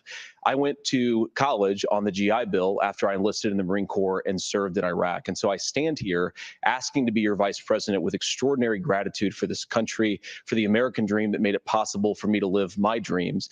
And most importantly, I know that a lot of you are worried about the chaos in the world and the feeling that the American dream is unattainable. I want to try to convince you tonight over the next 90 minutes that if we get better leadership in the White House, if we get Donald Trump back in the White House, the American dream is going to be attainable once again. Now, to answer this particular question, we have to remember that as much as Governor Walz just accused Donald Trump of being an agent of chaos, Donald Trump actually delivered stability in the world, and he did it by establishing effective deterrence. People were afraid of stepping out of line. Iran, which launched this attack, has received over $100 billion in unfrozen assets thanks to the Kamala Harris administration. What do they use that money for? They use it to buy weapons that they're now launching against our allies, and God forbid, potentially launching against the United States as well. Donald Trump recognized that for people to fear the United States, you needed peace through strength. They needed to recognize that if they got out of line, the United States global leadership would put stability and peace back in the world. Now, you asked about a preemptive strike, Margaret, and I want to answer the question. Look, it is up to Israel what they think they need to do to keep their country safe, and we should support our allies wherever they are when they're fighting the bad guys. I think that's the right approach to take with the Israel question. Thank you, Senator. Governor Walz, do you care to respond to any of the allegations? Well, look, Donald Trump was in office. We'll sometimes hear a revisionist history, but when Donald Trump was in office, it was Donald Trump who we had a coalition of nations that had boxed Iran's nuclear program in, the inability to advance it. Donald Trump pulled that program and put nothing else in its place. So Iran is closer to a nuclear weapon than they were before because of Donald Trump's fickle leadership. And when Iran shot down an American aircraft in international airspace, Donald Trump tweeted, because that's the standard diplomacy of Donald Trump. And when Iranian missiles did fall near U.S. troops and they received traumatic brain injuries, Donald Trump wrote it off as headaches. Look, our allies understand that Donald Trump is fickle. He will go to whoever has the most flattery or where it makes sense to him. Steady leadership like you witnessed today, like you witnessed in April. Both Iranian attacks were repelled. Our coalition is strong, and we need the steady leadership that Kamala Harris is providing. Senator Vance, the U.S. did have a diplomatic deal with Iran to temporarily pause parts of its nuclear program, and President Trump did exit that deal. He recently said, just 5 days ago, the U.S. must now make a diplomatic deal with Iran because the consequences are impossible. Did he make a mistake? You have 1 minute. Well, first of all, Margaret, diplomacy is not a dirty word, but I think that's something that Governor Walz just said is quite extraordinary. You yourself just said Iran is as close to a nuclear weapon today as they have ever been. And Governor Walz, you blame Donald Trump. Who has been the vice president for the last 3.5 years? And the answer is your running mate, not mine. Donald Trump consistently made the world more secure. Now, we talk about what the sequence of events that led us to where we are right now, and you can't ignore October the 7th, which I appreciate Governor Walz bringing up. But when did Iran and Hamas and their proxies attack Israel? It was during the administration of Kamala Harris. So Governor Walz can criticize Donald Trump's tweets, but effective, smart diplomacy and peace through strength is how you bring stability back to a very broken world. Donald Trump has already done it once before. Ask yourself at home, when was the last time, I'm 40 years old, when was the last time that an American president didn't have a major conflict break out? The only answer is during the 4 years that Donald Trump was president. Gentlemen, we have a lot to get to. Nora? Margaret, thank you. Let's turn now to Hurricane Helene. The storm could become one of the deadliest on record. More than 160 people are dead and hundreds more are missing. Scientists say climate change makes these hurricanes larger, stronger, and more deadly because of the historic rainfall. Senator Vance, according to CBS News polling, 7 in 10 Americans and more than 60% of Republicans under the age of 45 favor the U.S. taking steps to try and reduce climate change. Senator, what responsibility would the Trump administration have to try and reduce the impact of climate change? I'll give you 2 minutes. Sure. So first of all, let's start with the hurricane, because it's an unbelievable, unspeakable human tragedy. I just saw today actually a photograph of 2 grandparents on a roof with a 6-year-old child, and it was the last photograph ever taken of them because the roof collapsed and those innocent people lost their lives. And I'm sure Governor Walz joins me in saying our hearts go out to those innocent people, our prayers go out to them, and we want as robust and aggressive as a federal response as we can get to save as many lives as possible. And then, of course, afterwards, to help the people in those communities rebuild. I mean, these are communities that I love. Some of them I know very personally in Appalachia, all across the Southeast. They need their government to do their job. And I commit that when Donald Trump is president again, the government will put the citizens of this country first when they suffer from a disaster. Now, Nora, you asked about climate change. I think this is a very important issue. Look, a lot of people are justifiably worried about all these crazy weather patterns. I think it's important for us, first of all, to say Donald Trump and I support clean air, clean water. We want the environment to be cleaner and safer. But one of the things that I've noticed some of our Democratic friends talking a lot about is a concern about carbon emissions, this idea that carbon emissions drives all of the climate change. Well, let's just say that's true, just for the sake of argument, so we're not arguing about weird science. Let's just say that's true. Well, if you believe that, what would you want to do? The answer is that you'd want to reshore as much American manufacturing as possible, and you'd want to produce as much energy as possible in the United States of America, because we're the cleanest economy in the entire world. What have Kamala Harris's policies actually led to? More energy production in China, more manufacturing overseas, more doing business in some of the dirtiest parts of the entire world. And when I say that, I mean the amount of carbon emissions they're doing per unit of economic output. So if we actually care about getting cleaner air and cleaner water, the best thing to do is to double down and invest in American workers and the American people. And unfortunately, Kamala Harris has done exactly the opposite. Governor Walz, you have 2 minutes to respond. Well, we got close to an agreement because all those things are happening. Look, first of all, it is a horrific tragedy with this hurricane. And my heart goes out to the folks that are down there in contact with the governors. I serve as co-chair of the Council of Governors as we work together on these emergency managements. Governors know no partisanship. They work together. So all of the governors and the emergency responders are on the ground. Those happen on the front end. The federal government comes in, makes sure they're there to that we recover. But we're still in that phase where we need to make sure that they're staying there, staying focused. Now, look, coming back to the climate change issue, there's no doubt this thing roared onto the scene faster and stronger than anything we've seen. Senator Vance has said that there's a climate problem in the past. Donald Trump called it a hoax and then joked that these things would make more beachfront property to be able to invest in. What we've seen out of the Harris administration now, the Biden-Harris administration, is we've seen this investment. We've seen massive investments, the biggest in global history that we've seen in the Inflation Reduction Act, has created jobs all across the country. 2,000 in Jeffersonville, Ohio, taking the EV technology that we invented and making it here. 200,000 jobs across the country. The largest solar manufacturing plant in North America sits in Minnesota. But my farmers know climate change is real. They've seen 500-year droughts, 500-year floods back to back. But what they're doing is adapting, and this has allowed them to tell me, look, I harvest corn, I harvest soybean, and I harvest wind. We are producing more natural gas and more oil at any time than we ever have. We're also producing more clean energy. So the solution for us is to continue to move forward, that climate change is real. Reducing our impact is absolutely critical, but this is not a false choice. You can do that at the same time you're creating the jobs that we're seeing all across the country. That's exactly what this administration has done. We are seeing us becoming an energy superpower for the future, not just the current. And that's what absolutely makes sense. And then we start thinking about how do we mitigate these disasters. Thank you. Senator, I want to give you an opportunity to respond there. The governor mentioned that President Trump has called climate change a hoax. Do you agree?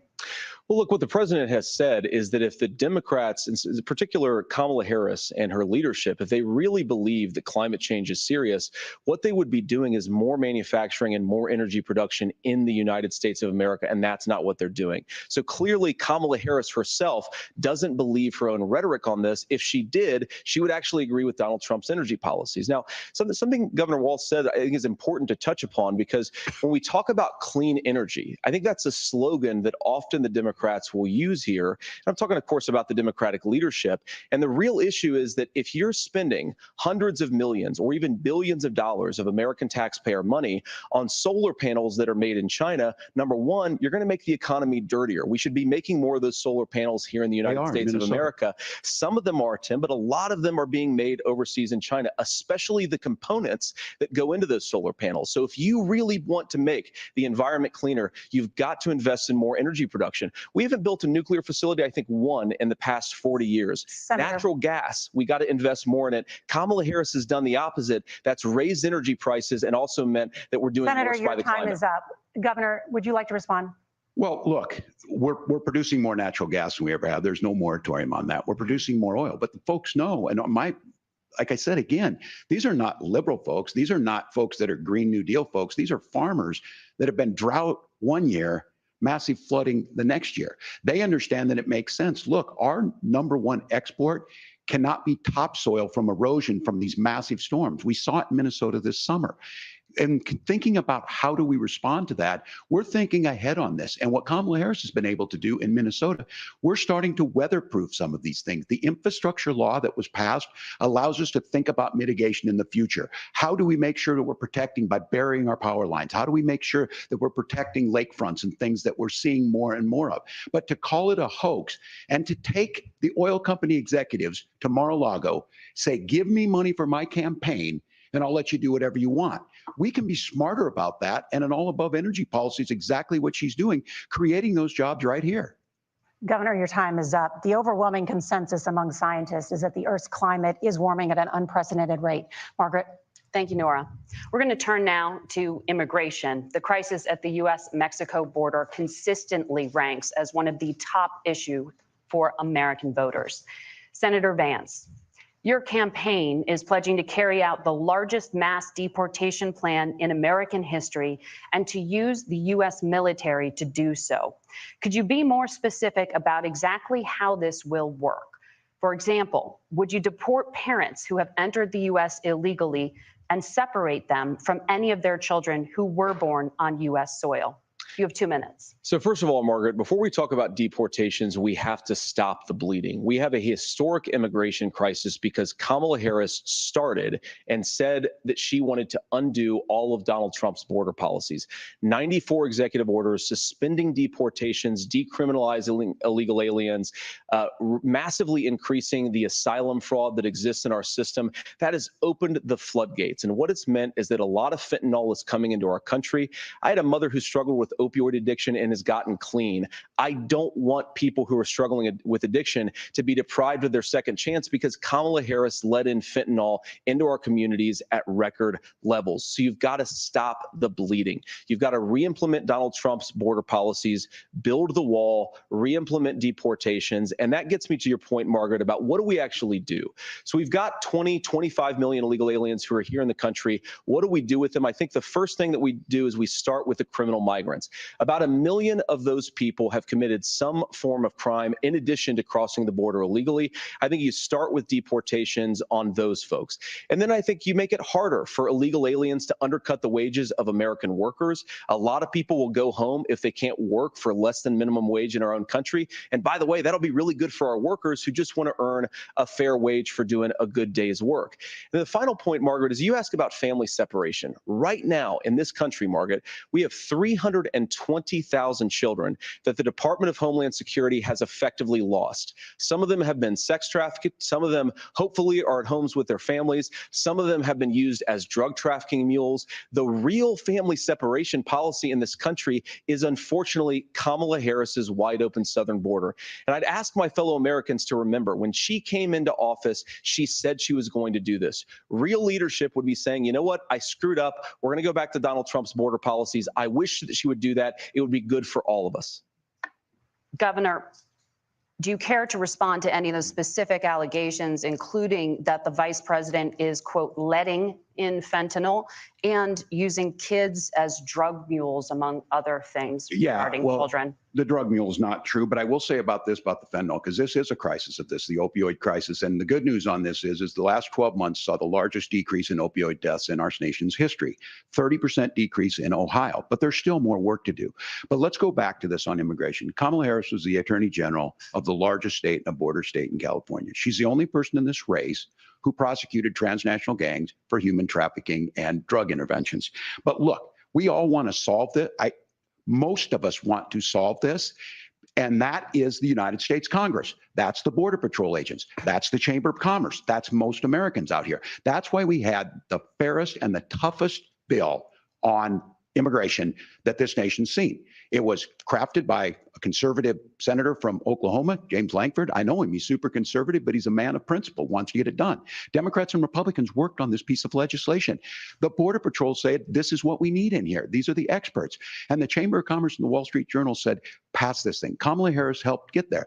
1,500 new border agents, detection for drugs, DOJ money to speed up these the adjudications on this, just what America wants. But as soon as I was getting ready to pass and actually tackle this, Donald Trump said no, told them to vote against it because it gives him a campaign issue. It gives him what would Donald Trump talk about if we actually did some of these things? And they need to be done by the legislature. You can't just do this through the executive branch. So look, we have the options to do this. Donald Trump had 4 years. He had 4 years to do this. And he promised you, America, how easy it would be. I'll build you a big, beautiful wall, and Mexico will pay for it. Less than 2% of that wall got built, and Mexico didn't pay a dime. But here we are again, 9 years after he came down that escalator, dehumanizing people and telling them what he was going to do. As far as the deportation plan, at one point, Senator Vance said it was so unworkable to be laughable. So that's where we're at. Pass the bill, she'll sign it. Governor, your time is up. Senator, the question was, will you separate parents from their children, even if their kids are U.S. citizens? You have 1 minute. Margaret, my point is that we already have massive child separations thanks to Kamala Harris's open border. And I didn't accuse Kamala Harris of inviting drug mules. I said that she enabled the Mexican drug cartels to operate freely in this country. And we know that they use children as drug mules, and it is a disgrace, and it has to stop. Look, I think what Tim said just doesn't pass the smell test. For 3 years, Kamala Harris went out bragging that she was going to undo Donald Trump's border policy. She did exactly that. We had a record number of illegal crossings. We had a record number of fentanyl coming into our country. And now that she's running for president, or a few months before, she says that somehow she got religion and cared a lot about a piece of legislation. The only thing that she did when she became the vice president, when she became the appointed border czar, was to undo 94 Donald Trump executive actions that opened the border. This problem is leading to massive problems in the United States of America. Parents who can't afford health care, schools that are overwhelmed. It's got to stop, and it will when Donald Trump is president again. Senator, your time is up. Governor, what about our CBS News polling, which does show that a majority of Americans, more than 50%, support mass deportations? Look, we fix this issue with a bill that is necessary, but the issue on this is what happens when you don't want to solve it. You demonize it. And we saw this, and Senator Vance, and it surprises me on this, talking about and saying, I will create stories to bring attention to this. That vilified a large number of people who were here legally in the community of Springfield. The Republican governor said, it's not true, don't do it. There's consequences for this. There's consequences. We could come together. Senator Lankford did it. We could come together and solve this if we didn't let Donald Trump continue to make it an issue. And the consequences in Springfield were the governor had to send state law enforcement to escort kindergartners to school. I believe Senator Vance wants to solve this, but by standing with Donald Trump and not working together to find a solution, it becomes a talking point. And when it becomes a talking point like this, we dehumanize and villainize other human beings.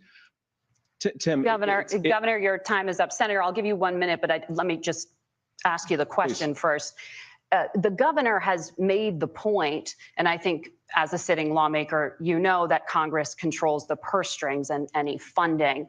So you have said repeatedly that Donald Trump would, through executive action, solve this. Do you disagree that Congress controls the purse strings and would need to support many of the changes that you would actually want to implement? You have 1 minute. Look, Margaret, first of all, the gross majority of what we need to do at the southern border is just empowering law enforcement to do their job. I've been to the southern border more than our borders are. Kamala Harris has been, and it's actually heartbreaking because the Border Patrol agents, they just want to be empowered to do their job. Of course, additional resources would help, but most of this is about the president and the vice president empowering our law enforcement to say, if you try to come across the border illegally, you've got to stay in Mexico, you've got to go back through proper channels.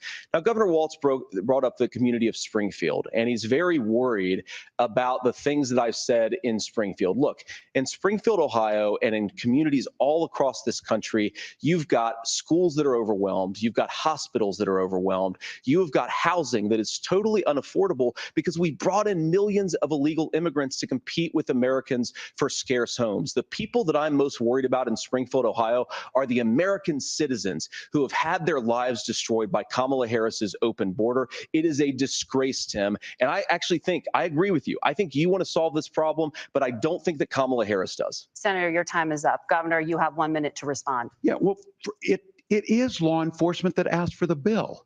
They helped craft it. They're the ones that supported it. That's because they know we need to do this. Look, this issue of continuing to bring this up, of not dealing with it, of blaming migrants for everything. On housing, we could talk a little bit about Wall Street speculators buying up housing and making them less affordable, but it becomes a blame.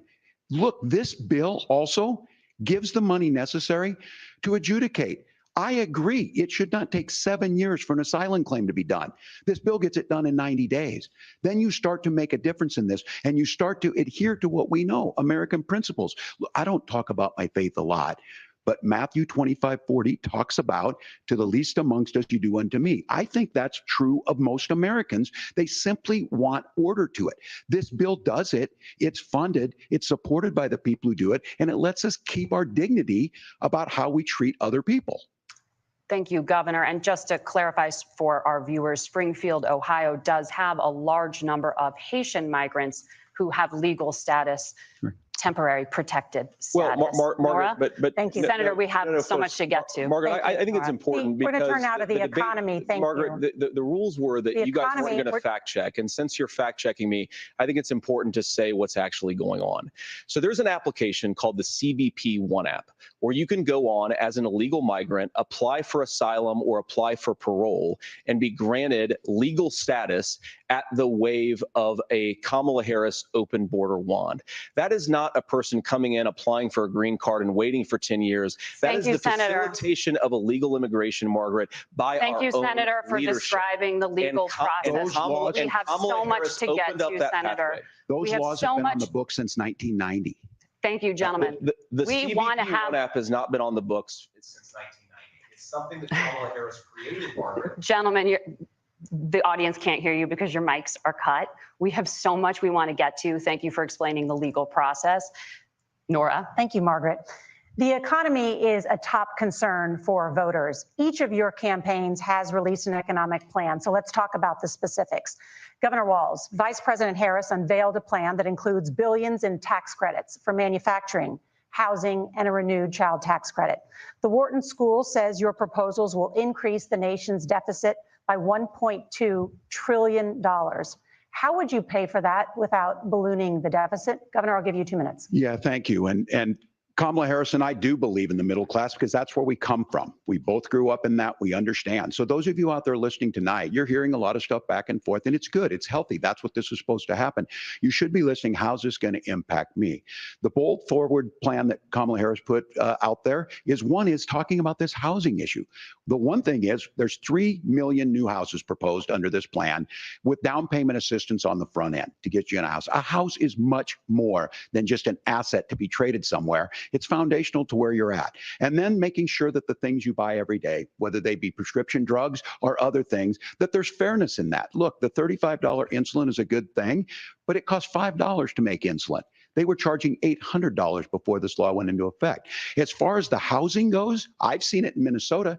12% more houses in Minneapolis, prices went down on rent 4%. It's working. And then making sure tax cuts go to the middle class. $6,000 child tax credit, we have one in Minnesota, reduces childhood poverty by 1/3. We save money in the long run, and we do the right thing for families. And then getting businesses off the ground. The law as it stands right now is $5,000 tax credit for small business, increasing that to $50,000. Now, this is a philosophical difference between us. Donald Trump made a promise, and I'll give you this. He kept it.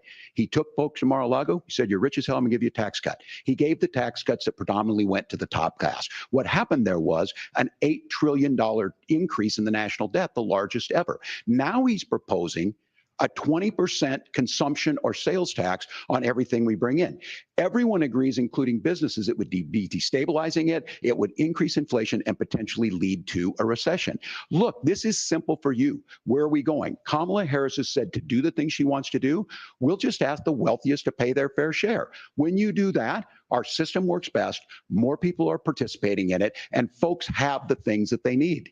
Senator, I want to give you a moment to respond on that. But similarly, the Wharton School has done an analysis of the Trump plan and says it would increase the nation's deficit by $5.8 trillion.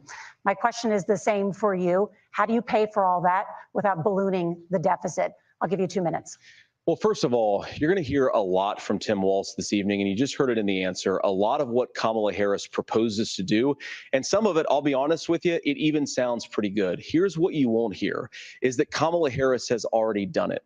Because she's been the vice president for 3.5 years. She had the opportunity to enact all of these great policies. And what she's actually done instead is drive the cost of food higher by 25%, drive the cost of housing higher by about 60%, open the American southern border and make middle-class life unaffordable for a large number of Americans. If Kamala Harris has such great plans for how to address middle-class problems, then she ought to do them now. Not when asking for a promotion, but in the job the American people gave her 3.5 years ago. And the fact that she isn't tells you a lot about how much you can trust her actual plans. Now, Donald Trump's economic plan is not just a plan, but it's also a record.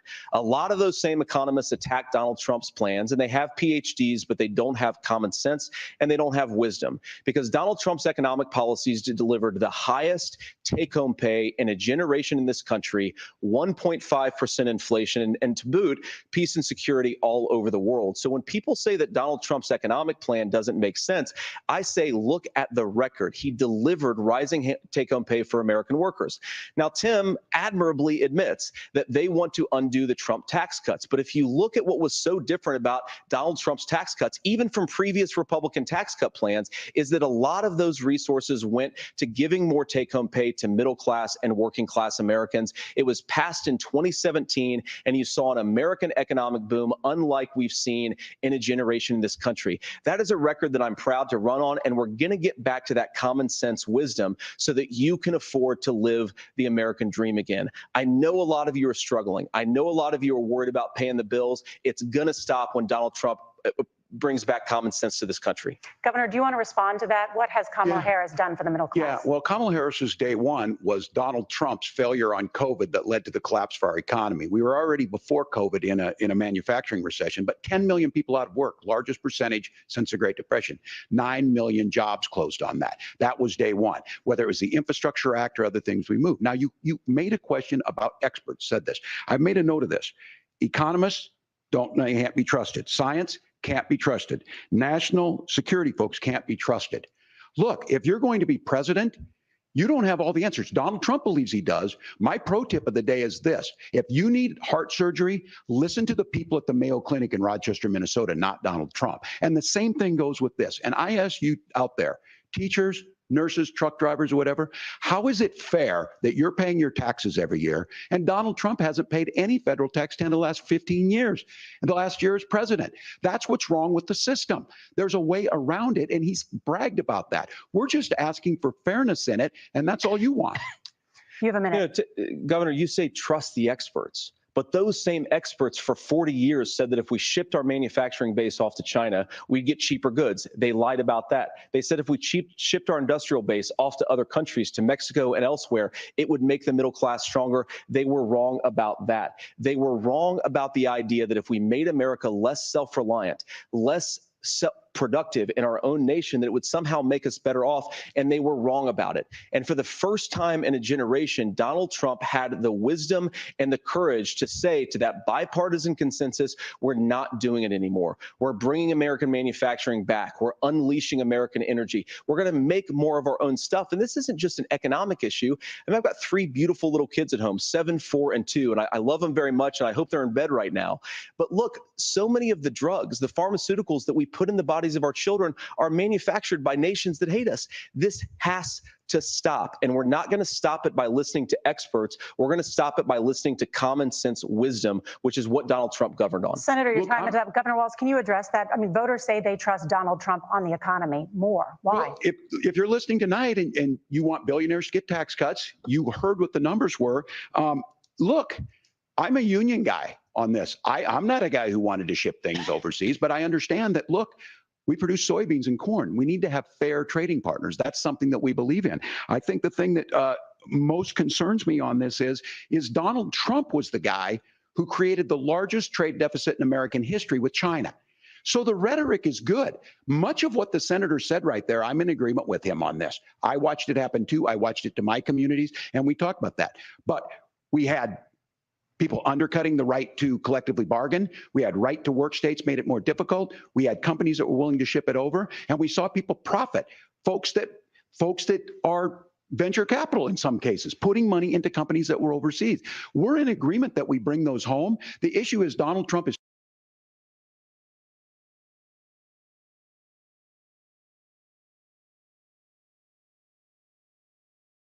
So what Tim Walz is doing, and I honestly, Tim, I think you got a tough job here, because you've got to play whack-a-mole. You've got to pretend that Donald Trump didn't deliver rising take-home pay, which of course he did. You've got to pretend that Donald Trump didn't deliver lower inflation, which of course he did. And then you've simultaneously got to defend Kamala Harris's atrocious economic record, which has made gas, groceries, and housing unaffordable for American citizens. I was raised by a woman who would sometimes go into medical debt so that she could put food on the table in our household. I know what it's like to not be able to afford the things that you need to afford. We can do so much better. To all of you watching, we can get back to an America that's affordable again. We just got to get back to common sense economic principles. I hope we have a conversation on healthcare then. Senator, Governor. Please. Thank you. Margaret? We have a lot to get to ahead, gentlemen, on many topics. But right now, I want to talk about personal qualifications. The vice president is often the last voice the president hears before making consequential decisions. We want to ask you about your leadership qualities. Governor Walz, you said you were in Hong Kong during the deadly Tiananmen Square protests in the spring of 1989. But Minnesota Public Radio and other media outlets are reporting that you actually didn't travel to Asia until August of that year. Can you explain that discrepancy? Yeah, well, and to the folks out there who didn't get at the top of this, look, I grew up in small rural Nebraska, town of 400, town that you rode your bike with your buddies till the streetlights come on, and I'm proud of that service. I joined the National Guard at 17, worked on family farms, and then I used the GI Bill to become a teacher, passionate about it, a young teacher. My first year out, I got the opportunity in the summer of '89 to travel to China. 35 years ago, be able to do that. I came back home and then started a program to take young people there. We would take basketball teams, we would take baseball teams, we would take dancers, and we would go back and forth to China. The issue for that was to try and learn. Now, look, my community knows who I am. They saw where I was at. Look, I will be the first to tell you, I have poured my heart into my community. I've tried to do the best I can, but I've not been perfect. And I'm a knucklehead at times, but it's always been about that. Those same people elected me to Congress for 12 years. And in Congress, I was one of the most bipartisan people, working on things like farm bills that we got done, working on veterans benefits. And then the people of Minnesota were able to elect me to governor twice. So look, my commitment has been from the beginning to make sure that I'm there for the people, to make sure that I get this right. I will say more than anything, many times I will talk a lot. I will get caught up in the rhetoric. But being there, the impact it made, the difference it made in my life, I learned a lot about China. I hear the critiques of this. I would make the case that Donald Trump should have come on one of those trips with us. I guarantee you he wouldn't be praising Xi Jinping about COVID. And I guarantee you he wouldn't start a trade war that he ends up losing. So this is about trying to understand the world. It's about trying to do the best you can for your community. And then it's putting yourself out there and letting your folks understand what it is. My commitment, whether it be through teaching, which I was good at, or whether it was being a good soldier or was being a good member of Congress, those are the things that I think are the values that people care about. Governor, just to follow up on that, the question was, can you explain the discrepancy? All I said on this is I got there that summer and misspoke on this. So I will just, that's what I've said. So I was in Hong Kong and China during the democracy protests went in. And from that, I learned a lot of what needed to be in governance. Thank you, What Governor. the hell? Senator Vance, What? In 2016, you called your running mate, Donald Trump, unfit for the nation's highest office, and you said he could be America's Hitler. I know you've been asked many times, and you've said you regret those comments and explained you then voted for Donald Trump in 2020. But the Washington Post reported new messages last week in which you also disparaged Trump's economic record while he was president, writing to someone in 2020, quote, Trump thoroughly failed to deliver his economic populism. You're now his running mate, and you've shifted many of your policy stances to align with his. If you become vice president, why should Americans trust that you will give Donald Trump the advice he needs to hear and not just the advice he wants to hear? You have 2 minutes. Well, first of all, Margaret, because I've always been open. And sometimes, of course, I've disagreed with the president, but I've also been extremely open about the fact that I was wrong about Donald Trump. I was wrong, first of all, because I believed some of the media stories that turned out to be dishonest fabrications of his record. But most importantly, Donald Trump delivered for the American people. Rising wages, rising take-home pay, an economy that worked for normal Americans, a secure southern border, a lot of things, frankly, that I didn't think he'd be able to deliver on. And yeah, when you screw up, when you misspeak, when you get something wrong and you change your mind, you ought to be honest with the American people about it. It's one of the reasons, Margaret, why I've done so many interviews is because I think it's important to actually explain to the American people where I come down on the issues and what changed. Now, you pointed out to messages from 2020. Margaret, I've been extremely consistent that I think there were a lot of things that we could have done better in the Trump administration the first round if Congress was doing its job. I strongly believe, and I've been a United States Senator, that Congress is not just a high-class debating society. It's not just a forum for senators and congressmen to whine about problems. It's a forum to govern. So there were a lot of things on the border, on tariffs, for example, where I think that we could have done so much more if the Republican Congress and the Democrats in Congress had been a little bit better about how they govern the country. They were so obsessed with impeaching Donald Trump, they couldn't actually govern. And I want to talk about this tariff issue in particular, Margaret, because Tim just accused this of being a national sales tax. Look, the one thing, and you're probably surprised to hear me praising Joe Biden, but the one thing that Joe Biden did is he continued some of the Trump tariffs that protected American manufacturing jobs. And it's the one issue, the most pro-worker part of the Biden administration, it's the one issue where Kamala Harris has run away from Joe Biden's record. Think about this. If you're trying to employ slave laborers in China at $3 a day, you're going to do that and undercut the wages of American workers unless our country stands up for itself and says you're not accessing our markets unless you're paying middle-class Americans a fair wage. Senator, your time is up. Nora? Thank you.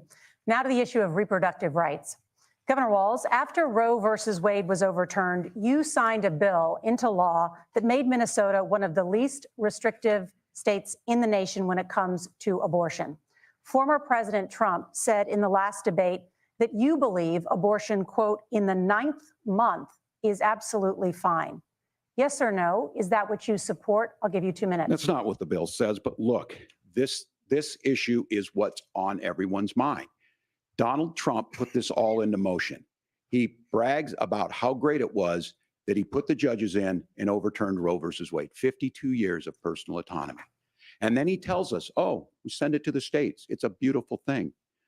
Amanda Zaworski would disagree with you on it's a beautiful thing. A young bride in Texas waiting for their child at 18 weeks. She has a complication, a tear in the membrane. She needs to go in. The medical care at that point needs to be decided by the doctor. And that would have been an abortion. But in Texas, that would have put them in legal jeopardy. She went home, got sepsis, nearly dies, and now she may have difficulty having children. Or in Kentucky, Hadley Duvall, a 12-year-old child raped and impregnated by her stepfather. Those are horrific. Now, when God asked about that, Senator Vance said, two wrongs don't make a right. There is no right in this. So in Minnesota, what we did was restore Roe versus Wade. We made sure that we put women in charge of their health care. But look, this is not where, if you don't know Amanda or a Hadley, you soon will. Their Project 2025 is going to have a registry of pregnancies.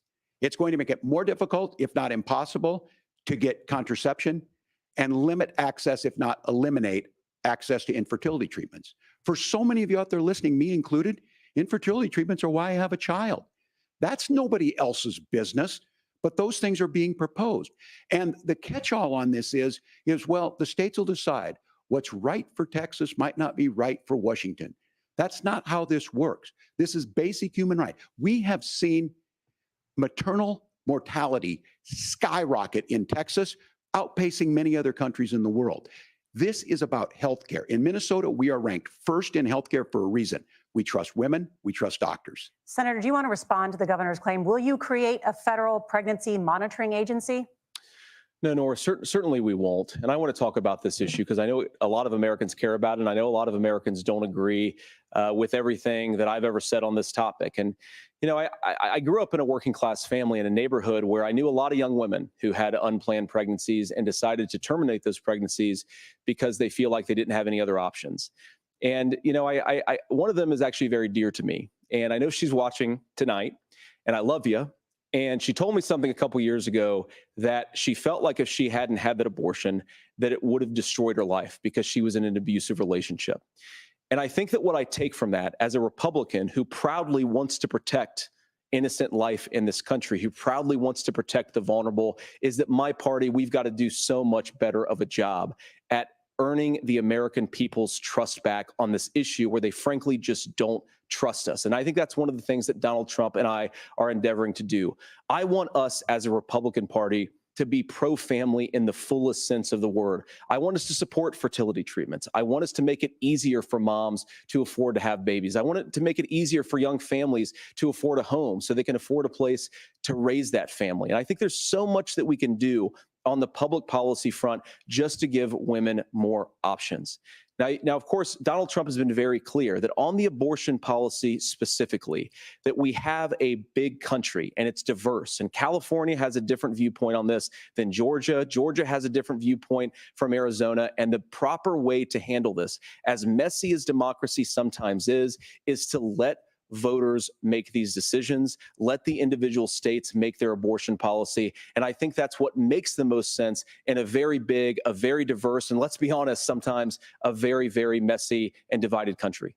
Governor, would you like to respond and also answer the question about restrictions? Yeah, well, the question got asked and Donald Trump made the accusation that wasn't true about Minnesota. Well, let me tell you about this idea that there's diverse states. There's a young woman named Amber Thurman. She happened to be in Georgia, a restrictive state.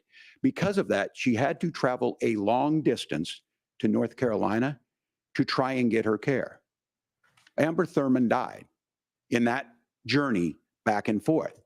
The fact of the matter is, how can we as a nation say that your life and your rights, as basic as the right to control your own body, is determined on geography?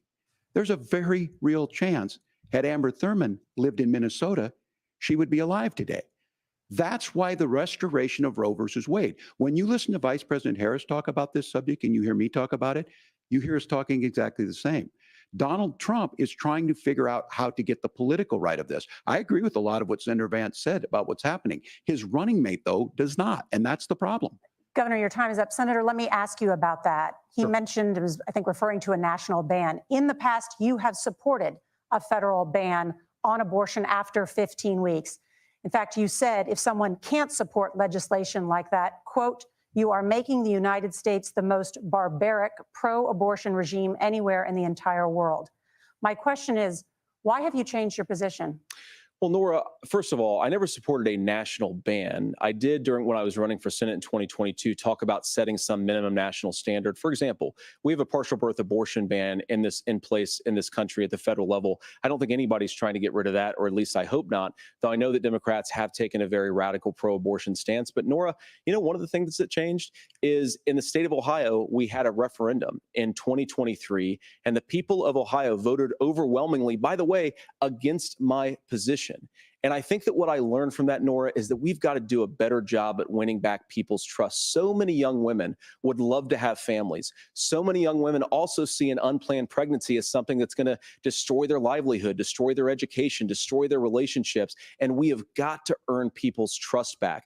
And that's why Donald Trump and I are committed to pursuing pro-family policies, making childcare more accessible, making fertility treatments more accessible, because we've got to do a better job at that. And that's what real leadership is. Governor, your response. I'm going to respond on the pro-abortion piece of that. No, we're not. We're pro-women. We're pro-freedom to make your own choice. We know what the implications are to not be that. Women having miscarriages, women not getting the care, physicians feeling like they may be prosecuted for providing that care. And as far as making sure that we're educating our children and giving them options, Minnesota's a state with one of the lowest teen pregnancy rates.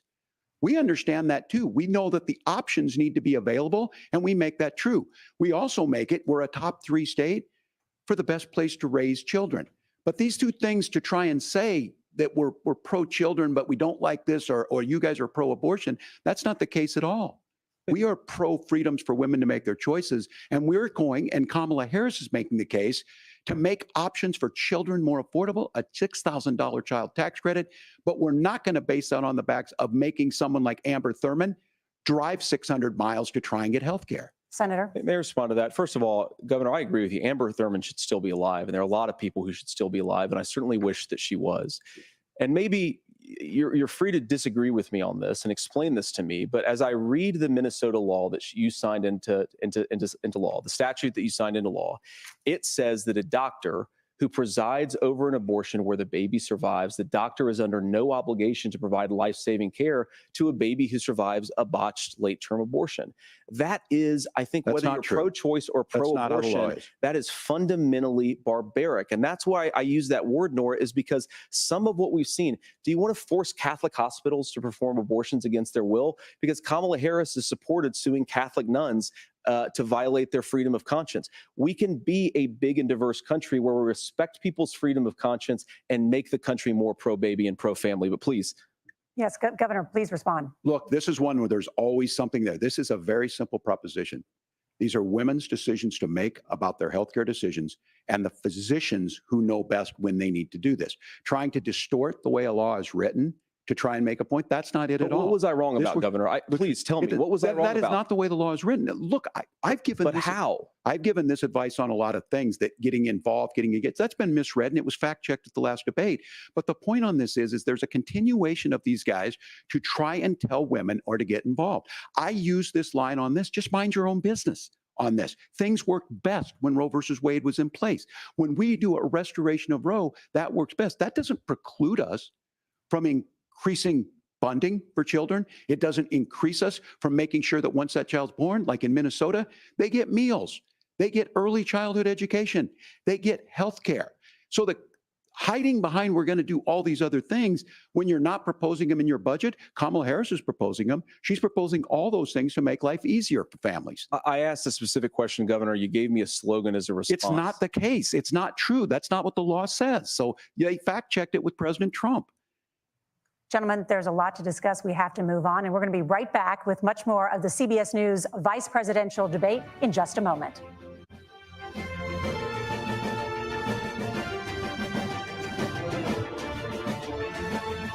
Holy smokes, that was crazy. Holy moly. That was just absolutely wild. I I don't even know. I don't know where to begin. Here we go. JD Vance has 50 IQ points on Tim Walz. Well, how about that? How about just an evergreen tweet? JD Vance has 50 IQ points on Tim Walz. I don't know. Like, let me begin by saying that Tim Walz is getting, Tim Walz wishes he was in a war zone right now. For the first time in Tim Walz's adult life, he wishes that he was in a war zone currently right now. Because he is getting completely blown up in this debate, and it is not even fair. Don't feel bad for Tim Walz. Tim Walz is looking like a scared little pee-pee in his pants boy. It is not a fun night. Tim Walz had to stand in front of the entire country and look like a person who is literally fighting for his life. Look at this. This is so good. Predator versus prey. Who is the apex predator in this debate? Look at this. By the way, ladies and gentlemen, just letting you know, of course, we have our entire excellent production team on hand, and we will go right back to the debate. It's a commercial break. The reason why we're stopping here is a commercial break. We're not going to show you their CBS commercials, right? It's going to be rigged commercials for Kamala Harris or whatever. So as soon as the debate comes back on, we're back. You know how it goes around here. But anyway, let's do a quick recap. Okay. So JD Vance has calmly,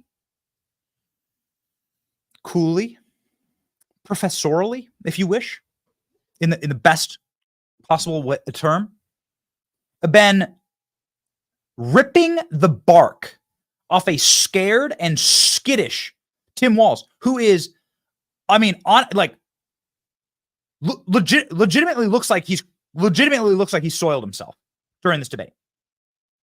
Team, load up the full fact check comment. We got it? Okay. The fact check is remarkable. Remarkable. This is the clip that's gonna, we were talking about this during the pre-show with Laura Trump, with Jim Jordan. We were talking about this question about where the hell were you during Tiananmen Square? Why would you lie about it? Why are you lying about all these things? It's a career ender.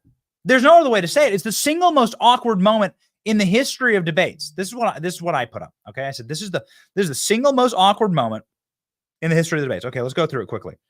Because we only have, as soon as the debate's back, we'll go back. Here's Tim Walz's direct family member celebrating at a President Trump watch party. You want to know how bad things are going? You want to know bad omen? When your direct family members are at the watch parties against you. Whew, man. Okay. All right. Single most awkward moment in debate history. Got to play it. Here we go. We won't miss a second of the debate. Trust me. Tim Walz admitting he is just a massive, dirty, filthy rat liar on national TV. I think are the values that people care about. Governor, just to follow up on that, the question was, can you explain the discrepancy? All I said on this was I got there that summer and misspoke on this. So I will just, that's what I've said. So I was in Hong Kong and China during the democracy protest went in. And from that, I learned a lot of what needed to be in governance. Thank you. That's okay. So if you missed the pre-show or if you've missed the news on this today because it broke just hours before, Tim Walz said, I was in China during Tiananmen Square. He said this before. Why you would brag about that, I don't know. But he bragged about it. And now he got called on it. It's amazing. Here we go. Back to the debates. Back to the debates. We are live. Here we go. Welcome back to the CBS News Vice Presidential Debate. We want to turn now to America's gun violence epidemic. The leading cause of death for children and teens in America is by firearms. Senator Vance, you oppose most gun legislation that Democrats claim would curb gun violence. You oppose red flag gun laws and legislation to ban certain semi-automatic rifles, including AR-15s. So let me ask you, earlier this year, for the first time, the parents of a school shooter were convicted of involuntary manslaughter and sentenced to 10 years in prison. Do you think holding parents responsible could curb mass shootings? I'll give you 2 minutes. Yeah, well, Nora, on that particular case, I don't know the full details, but I certainly trust local law enforcement and local authorities to make those decisions. I think in some cases the answer is going to be yes, and in some cases the answer is going to be no. And the details really matter here, of course. For example, if a kid steals a gun, that's going to be different than if a parent hands over a gun knowing that their kid is potentially dangerous. But look, I want to just sort of speak as a father of 3 beautiful little kids, and our oldest is now in 2nd grade. And like a lot of parents, we send our kids to school with such hope and such joy and such pride at their little faces on the first day of school. And we know, unfortunately, that a lot of kids are going to experience this terrible epidemic of gun violence. And of course, our hearts go out to the families that are affected by this terrible stuff. And we do have to do better. And I think that Governor Walz and I actually probably agree that we need to do better on this. The question is just, how do we actually do it? Now, here's something that really bothers me and worries me about this epidemic of violence. The gross majority, close to 90%, in some of the statistics I've seen, of the gun violence in this country is committed with illegally obtained firearms. And while we're on that topic, we know that thanks to Kamala Harris's open border, we've seen a massive influx in the number of illegal guns run by the Mexican drug cartel. So that number, the amount of illegal guns in our country is higher today than it was 3.5 years ago.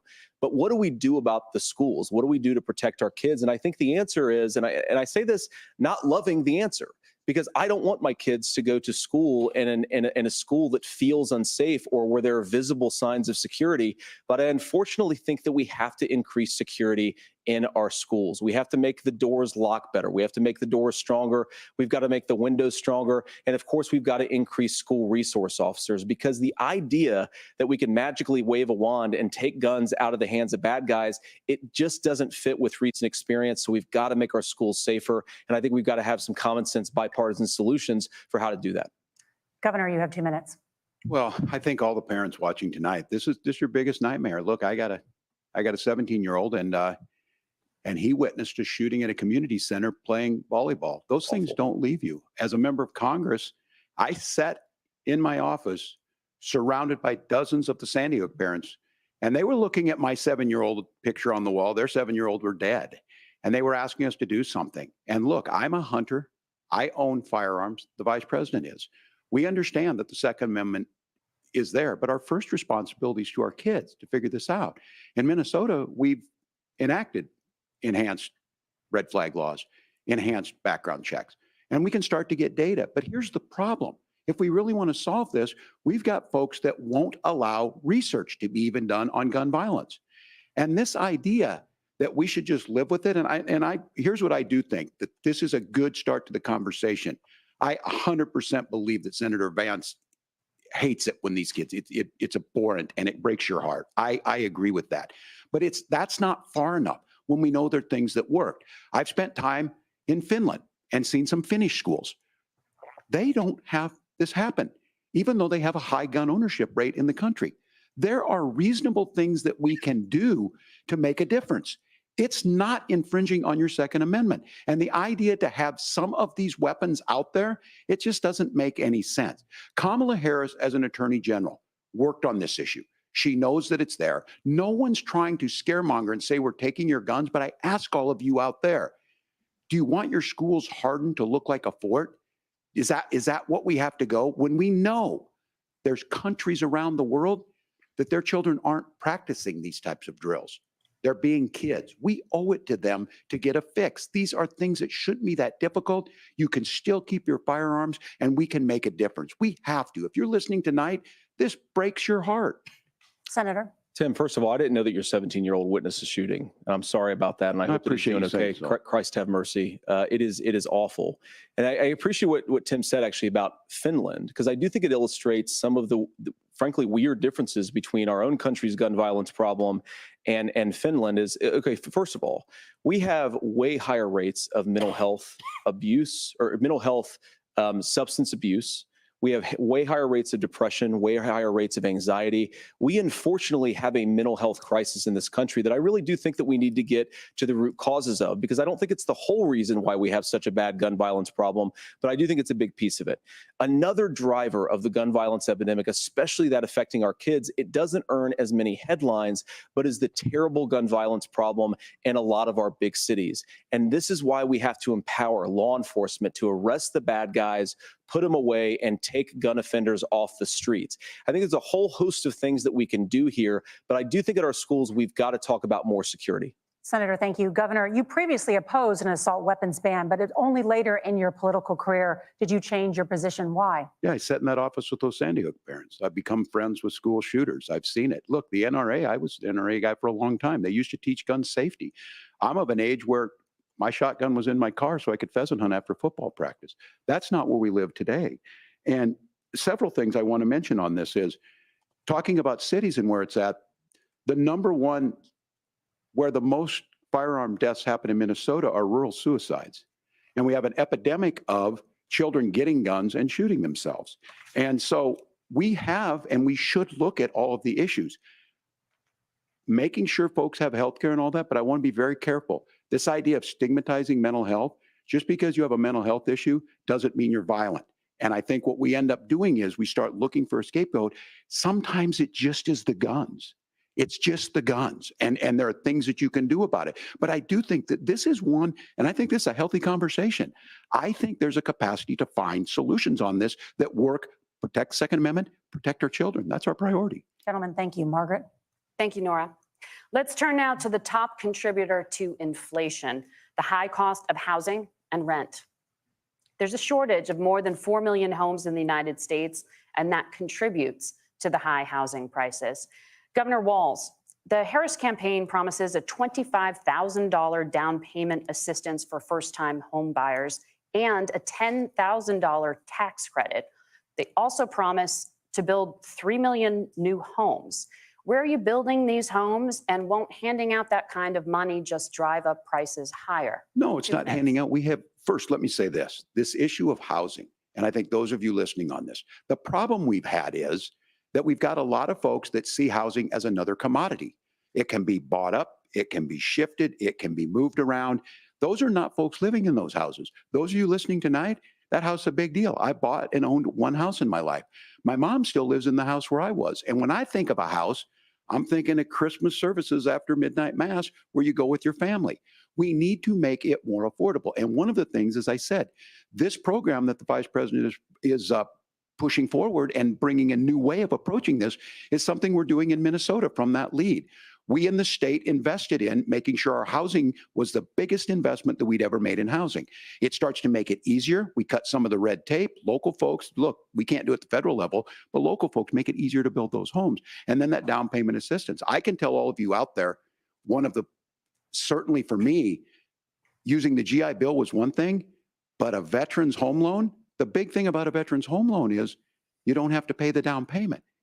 Those are things that make it there. Now, look, you're going to pay it back and you're going to pay your mortgage. Those are things that we know in the long run, the appreciated value, the generational wealth that's created from it. And I will give Minneapolis an example. Minneapolis is the one city where we've seen the lowest inflation rates. We've seen a 12% increase in stock because we've put some of these things in, and we're implementing a state program to make sure we give some of that down payment assistance. We get it back from people because here's what we know.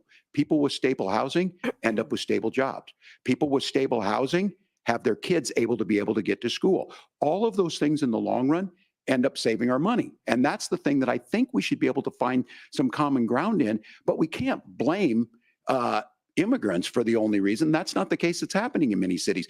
The fact of the matter is that we don't have enough naturally affordable housing, but we can make sure that the government's there to help kickstart it, create that base. Governor, your time is up. Senator Vance, as far as your campaign's position, the promise is to seize federal lands to build homes, remove regulation, provide tax breaks, and cut back on immigration, which you say pushes up prices.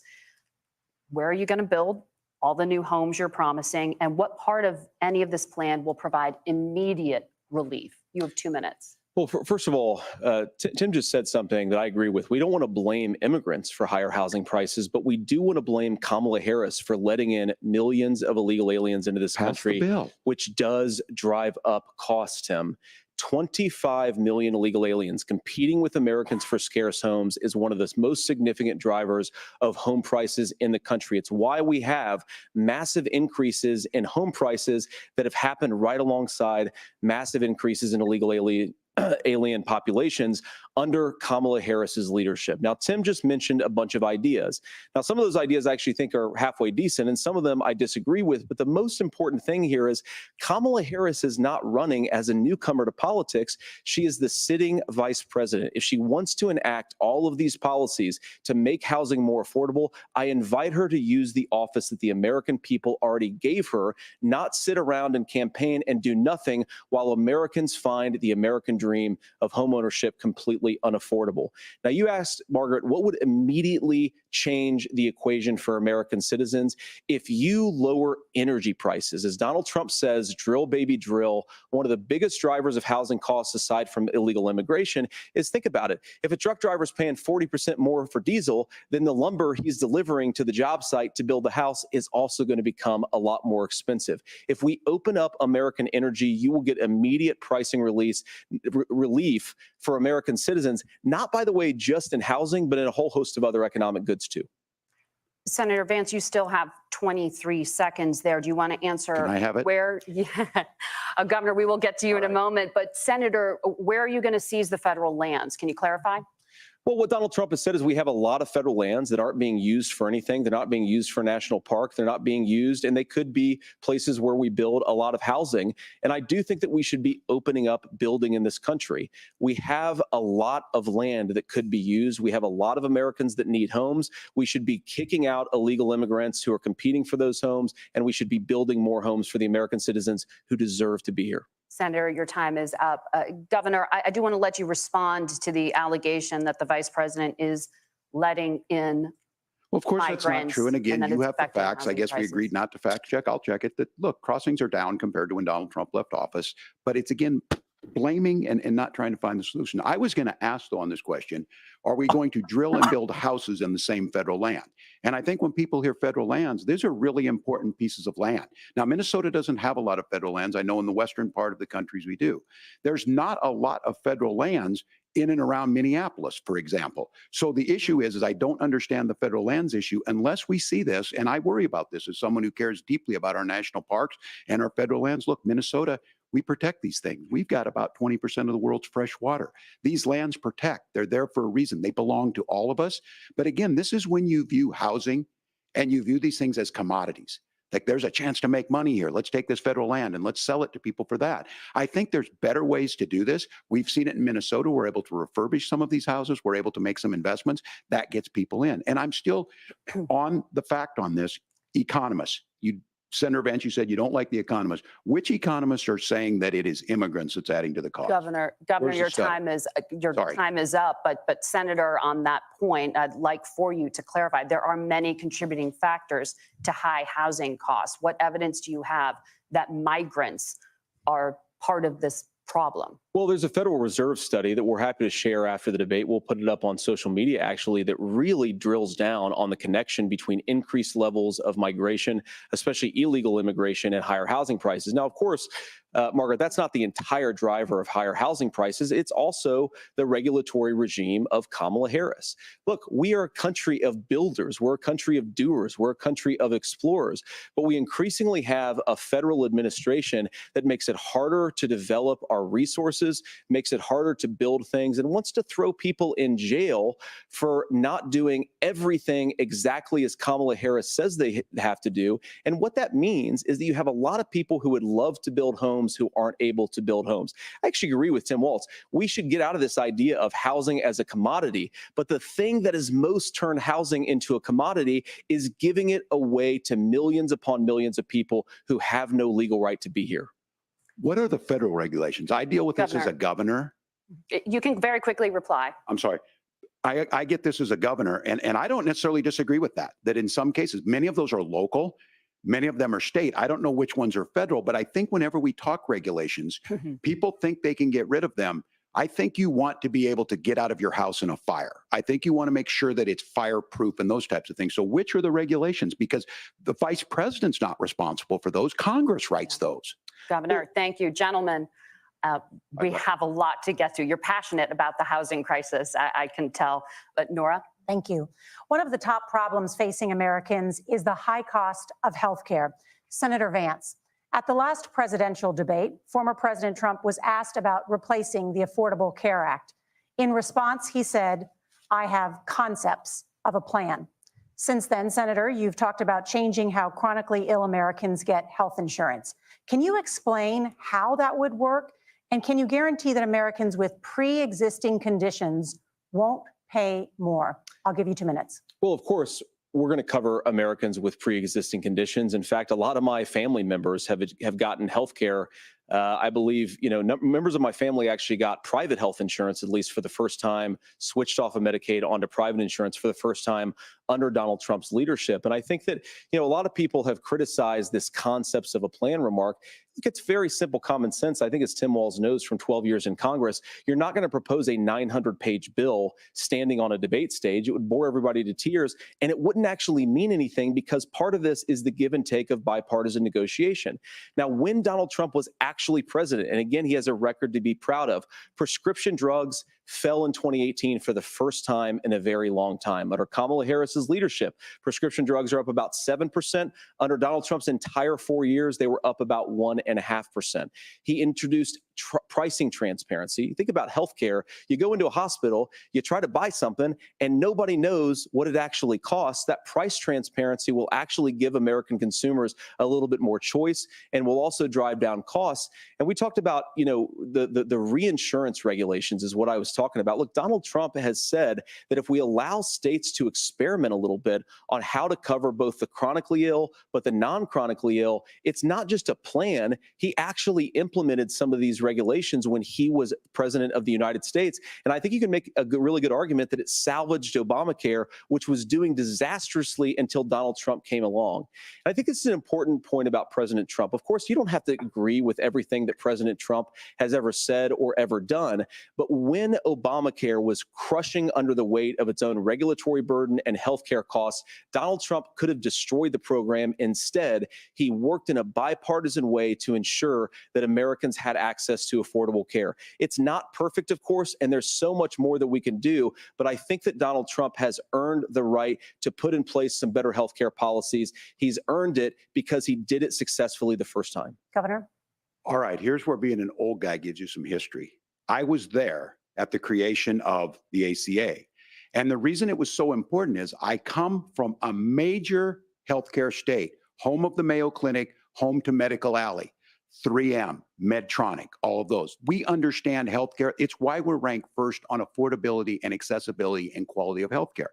And so what I know is under Kamala Harris, more people are covered than they have before. And those of you listening, this is critical to you. Now, Donald Trump all of a sudden wants to go back and remember this. He ran on the first thing he was going to do on day one was to repeal Obamacare. On day one, he tried to sign an executive order to repeal the ACA. He signed on to a lawsuit to repeal the ACA, but lost at the Supreme Court. And he would have repealed the ACA had it not been for the courage of John McCain to save that bill. Now, fast forward, what that means to you is you lose your pre-existing conditions. If you're sitting at home and you got asthma, too bad. If you're a woman, probably not. Broke your foot during football, might kick you out. Your kids get kicked out when they're 26. Kamala Harris negotiated drug prices for the first time with Medicare. We have 10 drugs that will come online, the most common ones that'll be there. But look, this issue, and when Donald Trump said, I've got a concept of a plan, it cracked me up as a fourth grade teacher because my kids would have never given me that. But what Senator Vance just explained might be worse than a concept, because what he explained is pre-Obamacare. And I'll make this as simple as possible because I have done this for a long time. What they're saying is, if you're healthy, why should you be paying more? So what they're going to do is let insurance companies pick who they insure, because guess what happens? You pay your premium, it's not much. They figure they're not going to have to pay out to you. But those of you a little older, gray, got cancer, you're going to get kicked out of it. That's why the system didn't work. Kamala Harris will protect and enhance the ACA. Governor, thank you. Senator, you have not yet explained how you would protect people with pre-existing conditions or laid out that plan. Well, look, we currently have laws and regulations in place right now that protect people with pre-existing conditions. We want to keep those regulations in place, but we also want to make the health insurance marketplace function a little bit better. Now, what Governor Walz just said is actually not true. A lot of what happened and the reason that Obamacare was crushing under its own weight is that a lot of young and healthy people were leaving the exchanges. Donald Trump actually helped address that problem, and he did so in a way that preserved people's access to coverage who had pre-existing conditions. But again, something that these guys do is they make a lot of claims about if Donald Trump becomes president, all of these terrible consequences are going to ensue. But in reality, Donald Trump was president. Inflation was low. Take-home pay was higher, and he saved the very program from a Democratic administration that was collapsing and would have collapsed absent his leadership. He did his job, which is govern in a bipartisan way and get results, not just complain about problems, but actually solve them. Governor, did enrollment under the Affordable Care Act go up under the Trump administration? It's higher now that we've seen it go up. Look, people are using it. The system works. And the question about this of young people or whatever, that's the individual mandate piece of this. And Republicans fought tooth and nail saying, well, Americans should be free to do this. Well, then what happens? So you think the individual mandate's a good idea? You shrink. I think the idea of making sure the risk pool is broad enough to cover everyone, that's the only way insurance works. When it doesn't, it collapses. You are asking pre-ACA where we get people out. Look, people know that they need to be on health care. People expect it to be there. And when we are able to make it, and we are making it this way, when we incentivize people to be in the market, when we help people who might not be able to afford it get there, and we make sure then when you get sick and old, it's there for you. Because I heard people say, well, I don't want to buy into Medicare or whatever. Good luck buying health care once you get past 70. So look, the ACA works. We can continue to do better. Kamala Harris did that. The way she made everything better was negotiating those 10 drugs on Medicare for the first time in American history. Thank you. Margaret. Can I address that? I apologize. We're out of time. We have a number of subjects to discuss. Margaret. Let's talk about families in America. There is a child care crisis in this country, and the United States is one of the very few developed countries in the world without a national paid leave program for new parents. Governor Walz, you've said that if Democrats win both the White House and Congress, this is a day one priority for you. How long should employers be required to pay workers while they are home taking care of their newborns? You have 2 minutes. Yeah, well, that's negotiable, and that's what Congress worked. But here's what the deal is. Americans sitting out there right now, you may work for a big company. Look, we're home in Minnesota to some of the largest Fortune 500 companies. Kamala Harris knows that in California. Those companies provide paid family and medical leave. One is, I think they're moral and they think it's a good thing, but it also keeps their employees healthy. We in Minnesota passed a paid family and medical leave. You have a child, and I had to go back to work 5 days after my kids were born. This allows you to stay home a certain amount of time. What we know is that gets the child off to a better start. The family works better. We stay in their employers. We get more consistency in that. So Kamala Harris has made it a priority. We implemented it in Minnesota, and we see growth. That's how you become a pro-business state. But the negotiations on it, and here's the issue. Those big companies are able to offer it. Those of you out there who don't have it, just imagine what happens if you get cancer or your child gets sick. We know what happens. You end up staying home. In some cases, that means no paycheck because you've got no protection on that. This is the case of an economy that Donald Trump has set for the wealthiest amongst us. He's willing to give those tax breaks to the wealthiest. He's willing to say, bust those unions up, do whatever. What we're saying is the economy works best when it works for all of us. And so a paid family medical leave program, and I will tell you, go to the families or go to the businesses and ask them. As far as childcare on this, you have to take it at both the supply and the demand side. You can't expect the most important people in our lives to take either our children or our parents to get paid the least amount of money. And we have to make it easier for folks to be able to get into that business and then to make sure that folks are able to pay for that. We were able to do it in Minnesota, and I'm still telling you this. We were listed as the best state. We're still in crisis on this. A federal program of paid family and medical leave and help with this will enhance our workforce, enhance our families, and make it easier to have the children that you want. Governor, your time is up. Senator, do you support a national paid leave program? And if so, for how long should employers be mandated to pay their employees while they are home taking care of their newborn? You have 2 minutes. Yeah, well, first of all, Margaret, a number of my Republican colleagues and some Democrats, too, have worked on this issue. And I think there is a bipartisan solution here because a lot of us care about this issue. I mean, look, I speak from this very personally because I'm married to a beautiful woman who is an incredible mother to our 3 beautiful kids, but is also a very, very brilliant corporate litigator. And I'm so proud of her. But being a working mom, even for somebody with all of the advantages of my wife, is extraordinarily difficult. And it's not just difficult from a policy perspective. She actually had access to paid family leave because she worked for a bigger company. But the cultural pressure on young families and especially young women, I think makes it really hard for people to choose the family model they want. A lot of young women would like to go back to work immediately. Some would like to spend a little time home with the kids. Some would like to spend longer at home with the kids. We should have a family care model that makes choice possible. And I think this is a very important substantive difference between Donald Trump and Kamala Harris's approach. I mean, look, if you look at the federal programs that we have that support paid family leave right now, the Community Development Block Grant, and there's another block grant program that spends a lot of money from the federal government. These programs only go to one kind of childcare model. Let's say you'd like your church maybe to help you out with childcare. Maybe you live in a rural area or an urban area and you'd like to get together with families in your neighborhood to provide childcare in the way that makes the most sense. You don't get access to any of these federal monies. We want to promote choice in how we deliver family care and how we promote childcare because, look, it is unacceptable. And, you know, of course, Tim and I have been on the campaign trail a lot the past 7 or 8 weeks. And one of the biggest complaints I hear from young families is people who feel like they don't have options, like they're choosing between going to work or taking care for their kids. That is an incredible burden to put on American families. We're the only country that does it. I think we could do a heck of a lot better.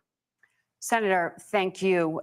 You have also said, Senator Vance, many things about the American family. The Federal Reserve says parents will spend nearly as much on childcare as they do on housing each month. So I want to get your thoughts on this. President Trump recently said, as much as childcare is talked about as being expensive, it's relatively speaking not very expensive compared to the kinds of numbers we'll be taking in. Is President Trump committed to the $5,000 per child tax credit that you have described? You have 1 minute. Well, what President Trump said, Margaret, I just want to defend my running mate here a little bit, is that we're going to be taking in a lot of money by penalizing companies for shipping jobs overseas and penalizing countries who employ slave laborers and then ship their products back into our country and undercut the wages of American workers. It's the heart of the Donald Trump economic plan. Cut taxes for American workers and American families, cut taxes for businesses that are hiring and building companies in the United States of America, but penalize companies and countries that are shipping jobs overseas. That's the heart of the economic proposal. And I think what President Trump is saying is that when we bring in this additional revenue with higher economic growth, we're going to be able to provide paid family leave, childcare options that are viable and workable for a lot of American families.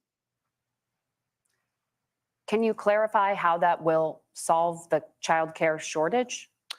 Well, because as Tim said, a lot of the child care shortage is we just don't have enough resources going into the multiple people who could be providing family care options.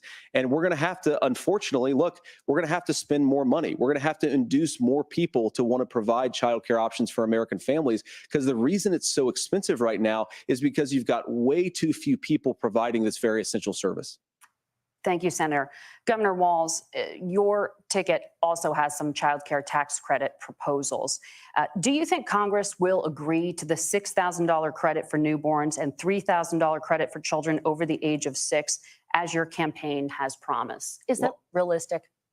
Well, if these members of Congress are listening to anybody, I can tell you, and this is the biggest issue. Everybody listening tonight knows. I mean, I'm sure they were shocked to hear it's not that expensive. And let's be clear, whether it's $5,000 or $6,000, that pays you about 3 or 4 months.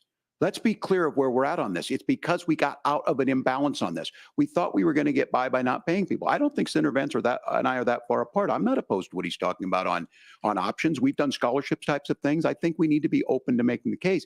But the issue here is, the question you asked is, you're not going to pay for it with these tariffs. That's just adding another $4,000 on the family and taking less. So not only do they not get the money to pay for that, they're $4,000 in the hole. That's Wharton School. That's his alma mater. And so I think the issue here is if those members of Congress, I can't believe they're not. When I go to businesses, sure, they'll talk about taxes sometime, but they will lead with childcare and they will lead with housing, because we know the problem is, especially in a state like Minnesota, we need more workers because our economy is growing, but we need the workforce. Governor, thank you. We need to move on. Nora? Let's talk about the state of democracy, the top issue for Americans after the economy and inflation. After the 2020 election, President Trump's campaign and others filed 62 lawsuits contesting the results. Judges, including those appointed by President Trump and other Republican presidents, looked at the evidence and said there was no widespread fraud. The governors of every state in the nation, Republicans and Democrats, certified the 2020 election results and sent a legal slate of electors to Congress for January 6th. Senator Vance, you have said you would not have certified the last presidential election and would have asked the states to submit alternative electors. That has been called unconstitutional and illegal. Would you again seek to challenge this year's election results, even if every governor certifies the results? I'll give you 2 minutes.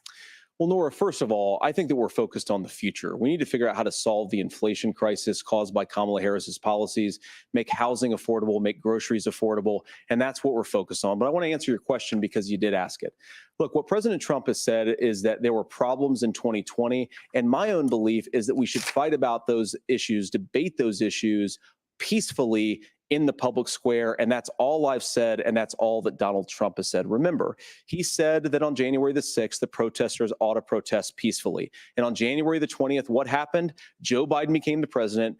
Donald Trump left the White House. And now, of course, unfortunately, we have all of the negative policies that have come from the Harris-Biden administration.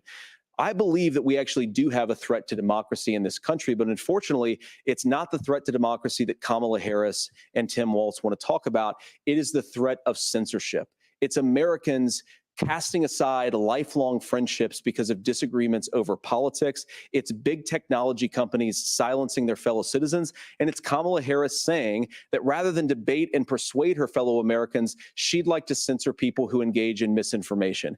I think that is a much bigger threat to democracy than anything that we've seen in this country in the last 4 years, in the last 40 years. Now, I'm really proud, especially given that I was raised by two lifelong blue-collar Democrats, to have the endorsement of Bobby Kennedy Jr. and Tulsi Gabbard, lifelong leaders in the Democratic coalition. And of course, they don't agree with me and Donald Trump on every issue. We don't have to agree on every issue, but we're united behind a basic American First Amendment principle that we ought to debate our differences. We ought to argue about them. We ought to try to persuade our fellow Americans. Kamala Harris is engaged in censorship at an industrial scale. She did it during COVID. She's done it over a number of other issues. And that, to me, is a much bigger threat to democracy than what Donald Trump said when he said that protesters should peacefully protest on January the 6th. Governor? Well, I've enjoyed tonight's debate, and I think there was a lot of commonality here. And I'm sympathetic to misspeaking on things, and I think I might have with the senator. Me too, man. There's one though that this one is troubling to me, and I say that because I think we need to tell the story. Donald Trump refused to acknowledge this, and the fact is that I don't think we can be the frog in the pot and let the boiling water go up. He was very clear. I mean, he lost this election, and he said he didn't. 140 police officers were beaten at the Capitol that day. Some with the American flag, several later died. And it wasn't just in there.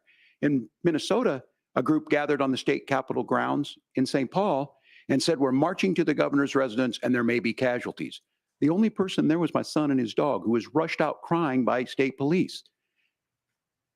That issue and Mike Pence standing there as they were chanting, hang Mike Pence. Mike Pence made the right decision. So, Senator, it was adjudicated over and over and over. I worked with kids long enough to know, and I said as a football coach, sometimes you really want to win, but the democracy is bigger than winning an election. You shake hands, and then you try and do everything you can to help the other side win. That's what was at stake here. Now, the thing I'm most concerned about is the idea that imprisoning your political opponents, already laying the groundwork for people not accepting this. And a president's words matter. A president's words matter. People hear that. So I think this issue of settling our differences at the ballot box, shaking hands when we lose, being honest about it, but to deny what happened on January 6th, the first time in American history that a president or anyone tried to overturn a fair election and the peaceful transfer of power. And here we are 4 years later in the same boat. I will tell you this, that when this is over, we need to shake hands this election, and the winner needs to be the winner. This has got to stop. It's tearing our country apart. Margaret? Senator Vance, did you want to respond to that?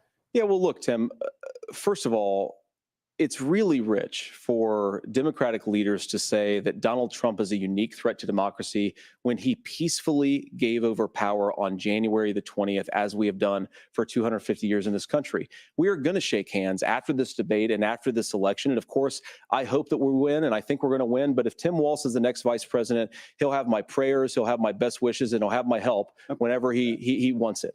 But we have to remember that for years in this country, Democrats protested the results of elections.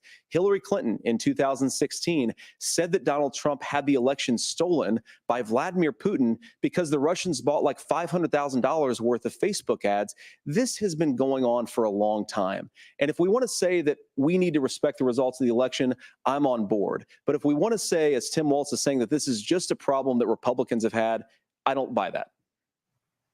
Governor. January 6th was not Facebook ads. And I think a revisionist history on this. Look, I don't understand how we got to this point. But the issue was that happened. Donald Trump can do it. And all of us say there's no place for this. It has massive repercussions. This idea that there's censorship to stop people from threatening to kill someone, threatening to do something, that's not censorship. Censorship is book banning. We've seen that. We've seen that brought up. I just think for everyone tonight, and I'm going to thank Senator Vance. I think this is the conversation they want to hear. And I think there's a lot of agreement. But this is one that we are miles apart on. This was a threat to our democracy in a way that we had not seen. And it manifested itself because of Donald Trump's inability to say. He is still saying he didn't lose the election. I would just ask that. Did he lose the 2020 election? Tim, I'm focused on the future. Did Kamala Harris censor Americans from speaking their mind in the wake of the 2020 COVID situation? That is a damning non-answer. It's a damning non-answer for you to not talk about censorship. Obviously, Donald Trump and I think that there were problems in 2020. We've talked about it. I'm happy to talk about it further. But you guys attack us for not believing in democracy. The most sacred right under the United States democracy is the First Amendment. You yourself have said there's no First Amendment right to misinformation. Kamala Harris wants to use the power of government and big tech to silence people from speaking their minds. That is a threat to democracy that will long outlive this present political moment. I would like Democrats and Republicans to both reject censorship. Let's persuade one another. Let's argue about ideas, and then let's come together afterwards. You can't yell fire in a crowded theater. That's the test. That's the Supreme Court test. Tim, fire in a crowded theater. You guys wanted to kick people off of Facebook for saying that toddlers shouldn't wear masks. Senator, the governor does have the floor. Fire in a crowded theater. That is criticizing the policies of the government, which is the right of every American. Senator, the governor does have the floor for 1 minute to respond to you. Yeah. Well, I don't run Facebook. What I do know is I see a candidate out there who refused, and now again, and this, I'm pretty shocked by this. He lost the election. This is not a debate. It's not anything anywhere other than in Donald Trump's world. Because look, when Mike Pence made that decision to certify that election, that's why Mike Pence isn't on this stage. What I'm concerned about is, where is the firewall with Donald Trump? Where is the firewall if he knows he could do anything, including taking an election, and his vice president's not going to stand to it? That's what we're asking you, America. Will you stand up? Will you keep your oath of office, even if the president doesn't? And I think Kamala Harris would agree. She wouldn't have picked me if she didn't think I would do that, because of course that's what we would do. So America, I think you've got a really clear choice on this election of who's going to honor that democracy and who's going to honor Donald Trump. Governor, your time is up. Thank you, gentlemen. We will be right back with both of our candidates. The CBS News vice presidential debate continues.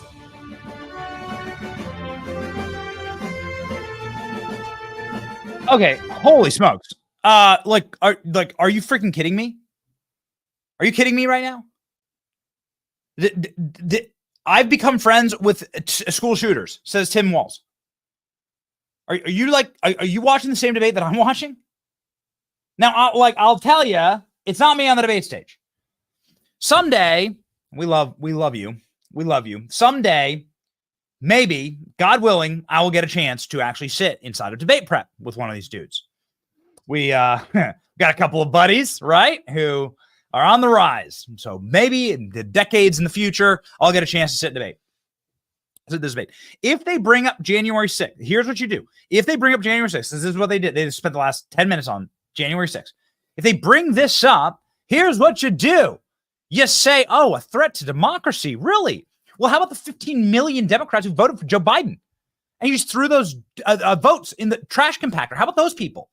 Are you embarrassed that you're running with someone, your current presidential nominee has never received a single vote, has never done a single interview, never won a single state? That she didn't do a single debate?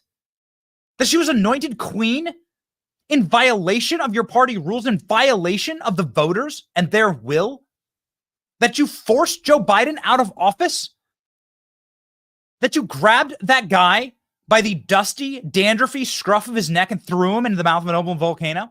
Do you get a chance to come back with that and say, you want to destroy democracy? Nobody voted for your presidential candidate. You're an illegitimate vice president. There you go. That's the end. I become friends with school shooters. He did literally say this. He did say this. Donald Trump saying, JD, partisan moderators.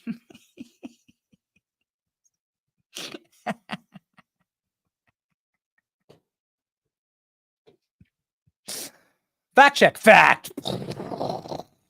They've tried to fact check JD Vance 3 or 4 times. They promised they wouldn't fact check this debate. They've tried to fact check 3 or 4 times during the debate. A remarkable and egregious lie. Richard Grinnell saying, my gay friends are melting down over this debate. They are openly saying he's ruining their chances. Oh, baby. Nora O'Donnell is lying, says our friend Julie Kelly. Maybe we'll have her on the show tomorrow to fact checkers. 2020 election lawsuits by saying that all judges reviewed the evidence and tossed the cases. This is 100% wrong. Like, no judge actually reviewed the evidence. Speaking of people who have evidence of greatness, here's ALX with Alina Habba, the great Alina Habba. Come on, man. Get ready, Tampon Tim, she says. You're going to get trolled. Oh, yeah, baby. Tim Walz is the first white male DEI hire in history, and it shows. Ah, man. What a despicable group of moderators. What a despicable lot. Wow. Just incredible. Donald Trump sounding off. Donald Trump's imposing a lot. We'll have all of this post for you after the debate is over. The debate is not over. They'll have closing statements here. Did Tampon Tim just say he's become friends with school shooters? He's not even qualified to be governors, much less vice president. Walz and Commandant do not have what it takes. Tim Walz is bombing, dude. Tim Walz is bombing. Brennan fact checks Vance and neglects the entire context. Vance calls her out on it, so she shuts off their mics. These debate moderators are despicable. They're despicable. Every single, not a single adversarial question. One adversarial question about where Tim Walz was during Tiananmen Square. This is not a single question about Tim Walz's service. Okay, here we go. Hopefully they'll bring it up. We're live. Welcome to CBS News vice presidential debate. It is now time for the closing statement. Senator Vance won the virtual coin toss and elected to go last. So Governor Walz, you are first. You have 2 minutes. Well, thank you, Senator Vance. Thank you to CBS News. And most importantly, thank you to all of you. If you're still up and the folks who miss Dancing with Our Stars, I appreciate it. But look, the support of the democracy matters. It matters that you're here.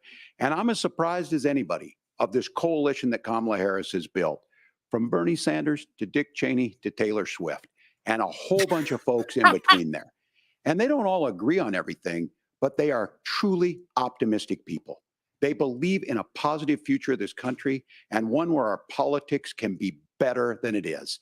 And I have to tell you that that better than it is is the sense of optimism that there can be an opportunity economy that works for everyone, not just to get by, but to get ahead.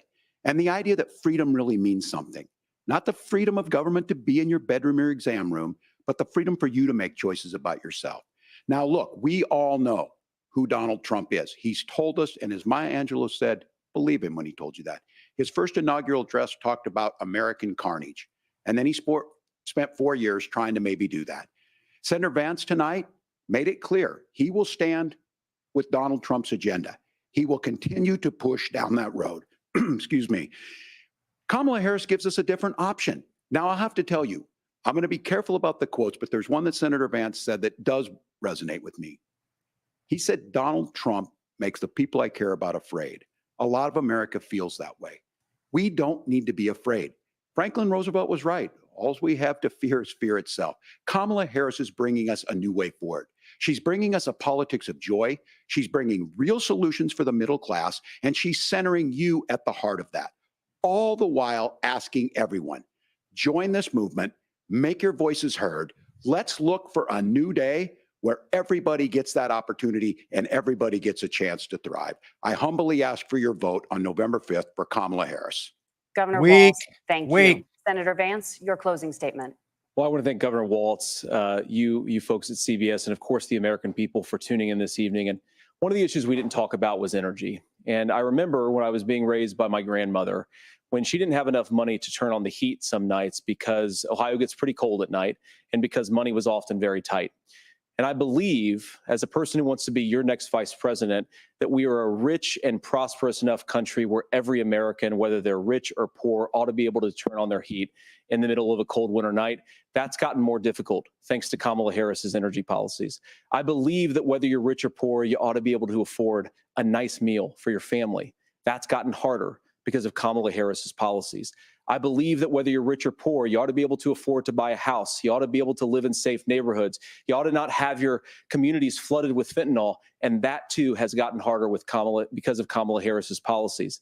Now, I've been in politics long enough to do what Kamala Harris does when she stands before the American people and says that on day one, she's going to work on all these challenges I just listed. She's been the vice president for 3.5 years. Day one was 1,400 days ago, and her policies have made these problems worse. Now, I believe that we have the most beautiful country in the world. I meet people on the campaign trail who can't afford food, but have the grace and generosity to ask me how I'm doing and to tell me they're praying for my family. What that has taught me is that we have the greatest country, the most beautiful country, the most incredible people anywhere in the world. But they're not going to be able to achieve their full dreams with the broken leadership that we have in Washington. They're not going to be able to live their American dream if we do the same thing that we've been doing for the last 3.5 years. We need change. We need a new direction. We need a president who has already done this once before and did it well. Please vote for Donald Trump. And whether you vote for me or vote for Tim Walz, I just want to say I'm so proud to be doing this, and I'm rooting for you. God bless you, and good night. Senator Vance, thank you. And thank you both for participating in the only vice presidential debate of this election cycle. I'm Margaret Brennan. And I'm Nora O'Donnell. And a reminder, there are just 35 days until Election Day. Please get out and vote. And for all of us here at CBS News, thank you and good night.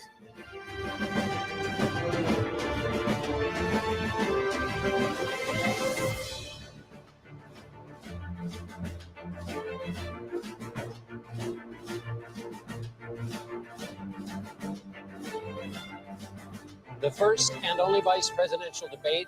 This election is now complete. It was a cordial debate of the kind that people mostly say they want. You notice here the two candidates lingering on the stage. That's quite a difference from the presidential debate, in which it was not even sure that Vice President Harris and Donald Trump would shake hands.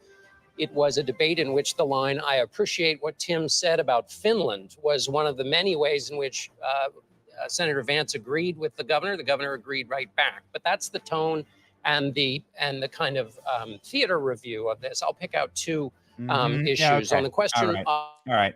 Shut up, you cracked voice, limp wristed, absolute freaking trombone.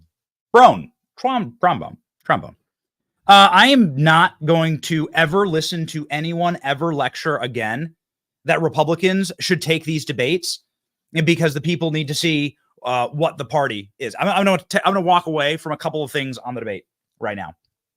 Ladies and gentlemen, Republicans need to stop doing these rigged debates. Every single question, there are real problems in this country. Every single question, even questions on immigration or questions on inflation or questions on housing, were framed to attack J.D. Vance. Tim Walz represents the party in power. They should have to answer for the state of the country. Every single question.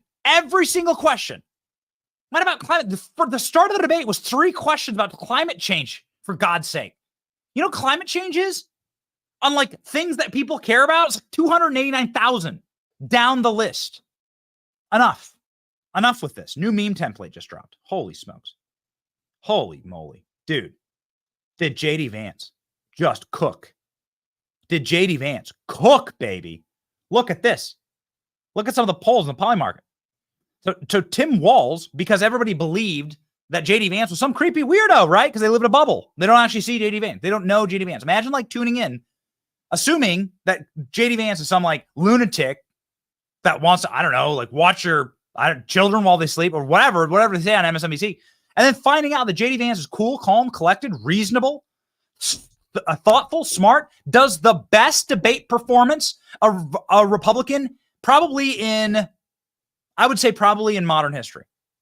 I would argue that this is the best debate performance by a Republican on a national stage in modern American history. I would argue. And here's why. And this is not a knock against President Trump necessarily. Because President Trump's done 7 or 8 of these. This debate had real substance and real conversations about policy and a real articulate answers. It shows that JD Vance goes on adversarial corporate media every single weekend, sometimes 3 or 4 times a weekend. It shows. And it shows that Tim Walz has never even once been on Fox News. Tim Walz has never once gotten a question from a Republican. And so JD Vance turning the debate around on him, and JD Vance was kind to Tim Walz. He never brought up stolen valor.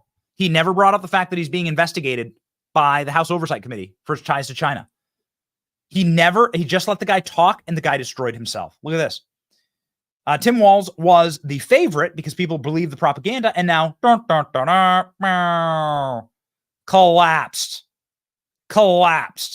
A collapse. Who will win the VP debate according to the polls? Walz, chance, destroyed. Holy smokes. Just look at it. CBS cuts JD Vance's mic after he fired back at hosts for fact-checking his response on the Haitian migrant crisis. Oh, their fact checks were fake. I'm so sick of this. I'm so sick of allowing our candidates to get abused like this. The corporate, I am losing my patience. I am at capacity for these hack moderators having one side rig the debate again and again and again and again. I am so sick of it. Do we have the clip? The clip of them cutting the mics.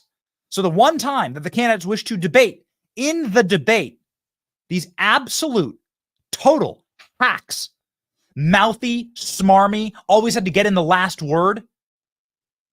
F you. Like, nobody paid you. Nobody's asking for you. Whoever the hell you are, I don't know who's Margaret Brennan, who's Nora O'Donnell, who listen to these people. They have zero audience. You have no audience. Nobody cares about you. Without your little corporate bubble, you're nothing, and they'll throw you out like yesterday's trash. Next election cycle, there'll be some other dumb, useful Muppet in your chair. And you'll be nothing because you have no audience. You have no actual viewers. You have no real connection to real people. I'm disgusted by this one moment. Let's play it. To clarify for our viewers, Springfield, Ohio does have a large number of Haitian migrants who have legal status. temporary protected status. Margaret, but thank you, Senator. We have so much to get to. Margaret, I think it's important We're because going to turn out of the economy. Thank Margaret, you. the rules were that The you guys economy, weren't going to fact check, and since you're fact checking me, I think it's important to say what's actually going on. So there's an application called the CBP One app where you can go on as an illegal migrant, apply for asylum or apply for parole, and be granted legal status at the wave of a Kamala Harris open border wand. That is not a person coming in, applying for a green card and waiting for 10 years. That is the facilitation of illegal immigration, Margaret, by our own Thank you, Senator, for leadership. describing the legal process. We have so much to get to, Senator. Those laws have been on the books since 1990. Thank you, gentlemen. The we CBP want to have One app has not been on the books since 1990. It's something that Kamala Harris created, Margaret. Gentlemen, the audience can't hear you because your mics are cut. We have so much we want to get to. Thank you for explaining the legal process. Megyn Kelly saying, F you, CBS, how dare you? Tried to fact check JD, get put in your place, then you won't let him fight and you won't let him debate, is what Megyn Kelly says. Let's establish a couple of real quick things here. Nobody is voting for Margaret Brennan or Nora O'Donnell. You despicable hacks, you witches. Nobody's voting for you. You're not on the ballot. Nobody's tuning in to hear your thoughts or fact checks or your opinions on these things. They're tuning in to listen to the people who are actually have the guts and the balls to be on the ballot. And yeah, I'm also talking about Tim Walz, okay? Totally. Everyone wants to hear what Tim Walz has to say, and it wasn't pretty tonight. But nobody's listening to you, the moderators. You flipping cretins. Like you self-obsessed, fart-smelling, bubble lunatics. Smooth brains. Who the hell do you think you are? Do you really honestly believe you nihilistic, truly black hole narcissists? Do you actually believe that people tune in to listen to your opinions? They don't. Let me tell you what a Benny Johnson debate moderator would look like. And you know what? In our lifetime, who knows? Let me tell you what it would look like. I do got opinions. And so does everyone. What it would look like is it to be me asking the question and letting the people talk. You can see it every single day on our show. Ask the question, let the principal, Jim Jordan was on the show, Laura Trump was on the show, let them answer because we invited them on to do an interview. They're the principal. We're asking the question. In what world do you believe, in what world can you possibly justify that you're going to sit there and interrupt and dare to cut the mic of the actual candidate? And if you did it to Tim Walz, I'd also be angry because they're the people we want to hear from. And it's called a debate. And for the first time, these two dudes were debating. They were going back and forth. But the actual, just like in the last ABC News debate, the real debate was with the moderators. These hack scum. I'm so done with it. I am sick of it. I've got a belly full. I'm done. I don't think in the 2020, I think that next presidential cycle, these companies won't exist. I really believe that in my heart of hearts. I think there won't be a CBS News and there won't be an ABC News. And I can tell you this, we know pretty much everyone who wanted to run for president next time around, they're like, we're like, people call us and ask our advice on these things. And I will say, don't you ever agree to a debate. And if you do, set the terms. Set the terms yourself. Say you refuse to have those moderators. This is a despicable act. Speaking of despicable act, check this out. Donald Trump has just posted a sign that says Trump Vance. But you have to look at the not friends with school shooters. Jeez.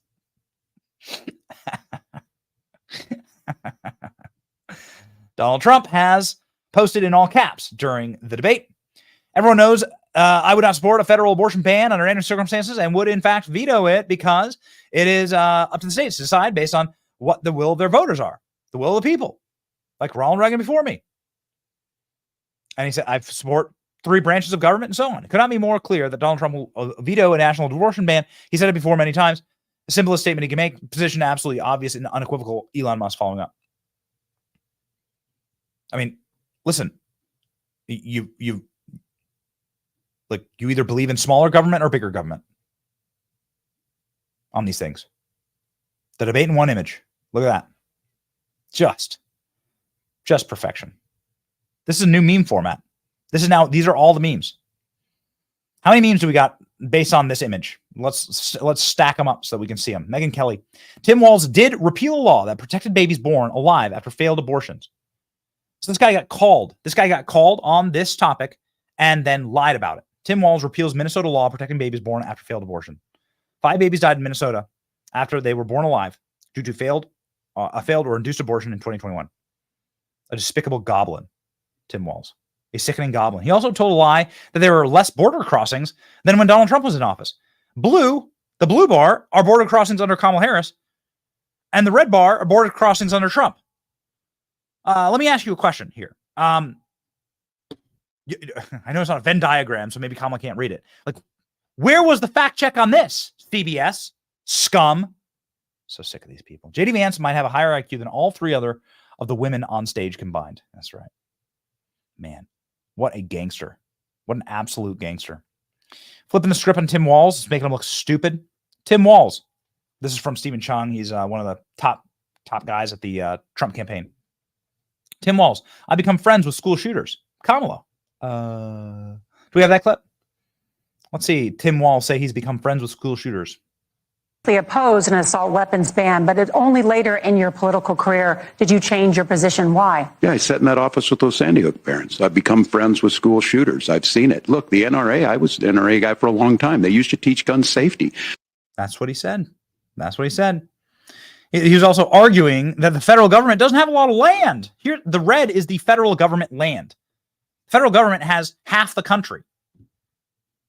This is insane and should be illegal and was certainly not including a decent portion of Minnesota. Why does the federal government own all this land? Federal government owns huge swaths of land in all states. Look at Alaska. This is unbelievable. Alaska, you don't even have a real state. Same as Nevada. What the hell's going on here? Tim Walz. The federal government doesn't have enough land to give up to the people he owns. The federal government has hoovered up half the country. I become friends with school shooters. This is probably the line of the debate right now.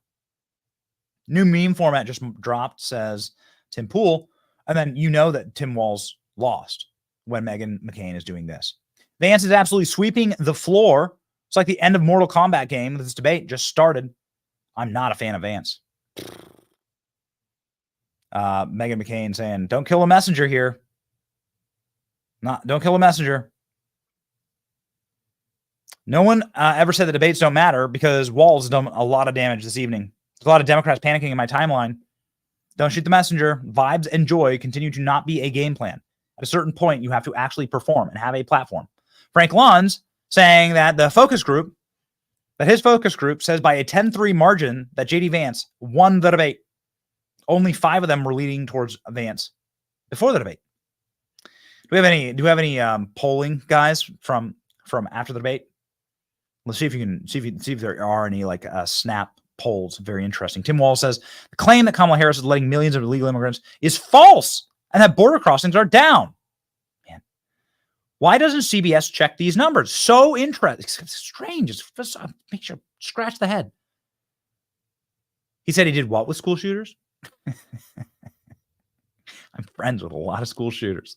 This is not a filter. This was the debate. The debate in one image.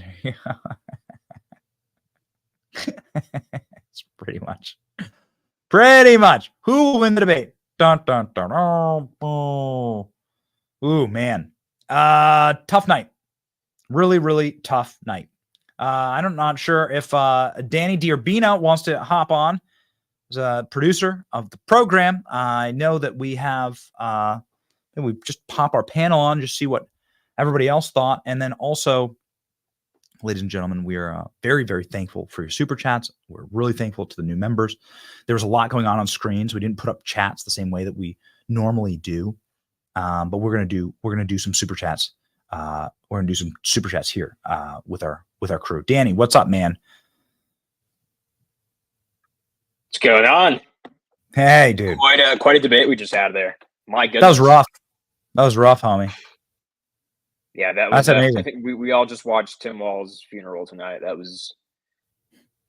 think that was worse than he could have possibly expected. So Yeah, I saw this. Yeah. Please. You saw the debate moderators. They were like basically throwing him like lifesavers just to like try to keep him afloat. They're like, "Are you sure that was like? You sure that's what JD Vance just said was correct?" Like they kept lobbing up these responses, and he didn't even take the bait. Like he didn't even go like, "Yeah, you're right." Like that. He totally missed the mark. And I think even the debate moderators were pretty disappointed by his performance tonight. I mean, I didn't count a single adversarial question. They asked like a very small chin music question about the CNN report. Where were you during Tiananmen Square? But that's very light. That's really the lightest possible critique of Tim Walz. Everything else was like, but our polling shows this. Like none of it was in the like least bit venomous or an actual attack on anything that Kamala Harris or Tim Walz has done. None of it. None of it could ever be considered an attack, right? A question was an attack. Every question was an attack on JD Vance. The way the whole debate was framed too is every question was aimed towards something that would prop up or motivate the Democrat base. We didn't really hear a lot of questions about, hey, why are all our grocery bills up? Like, why is rent going through the roof? Why can't young people buy a home? Like, they didn't like ask that question. JD Vance tried to, present that reality to the public, and they instantly would change the topic. Oh, we have a lot to cover. Oh, actually, you're wrong. Fact checking. Blah blah blah. The way it was all set up was totally rigged. And even then, JD Vance was a clear victor. Even though they tried to throw everything at him just from a structural standpoint. And then they asked Tim Walz again about the Tiananmen Square thing, and he says, like, I learned a lot about governance, and it's like that. Well, that's really interesting, actually, because are you saying that the Chinese Communist Party is the model, that your buddies in China are the model for governance? Because if you actually look at the way Kamala Harris governs, it's a lot closer to that than the true free republic. So it's kind of interesting he just threw that out there, but. So I'm seeing this sentiment a lot. Sorry to cover your face here with super chat, Danny, but we're going to go through some of the super chats here. I no longer wish Vivek Ramaswamy was vice president. Vance killed it tonight. We're massive Vivek fans around here. He's a friend of the show. I was rooting for him to be vice president. I think we did a great job, but I think JD Vance won over the entire country tonight. That's the sentiment I'm seeing. Totally. I was scrolling through my feed throughout that entire debate. And you just saw leftists melting down, like going like, okay, this is bad now. Like at one point they just wake up to reality. And then of course you see, I think something our side was looking forward to is just like that extra motivation leading up to election day is like, yeah, this is our guy. We haven't seen a whole lot of JD Vance like out on the stump necessarily. I think it's hard to like out hype Trump when he's out there doing like everything every day. But whenever we get that like tonight, we just got the JD Vance, like, uninterrupted, like presentation of his style, his platform. People really liked it. And I think it's like a really good motivator just leading up to election day. It's like, yeah, it's a really solid ticket. It's not just Trump. It's like JD Vance is going to be a power team going into the White House. So. It's a very motivating point that you just made there. That like I think he actually supports Trump in a way that Pence never did. Pence was never like a thought leader. He was always just like this aw shucks. I'm not sure, like what very white bread, aw shucks, like family. Never once did Mike Pence lead on any issue, right? Until he backstabbed Trump. Then he finally found the guts to lead on something, and that's right. And so is JD Vance really is certainly his own man, even though if he was backstabbed by the moderators today. Two questions here. The moderators mistakenly believe they are conducting an interview rather than a debate. This is actually a really great point. And also points on Springfield, Ohio here. We have to have the people do the questions. Me and my wife love you, says Kosa 2008. I would love that. Actually, our pitch into the Trump campaign is we'll just take questions from the chat. We'll just go sit with Trump because, I think we'd ask Trump great questions. I would love to ask him questions, but it'd be really neat to just hear from normal people. I think that's actually where you get the best questions. And I wish we could really break out of this corporate media bubble of like Nora O'Donnell.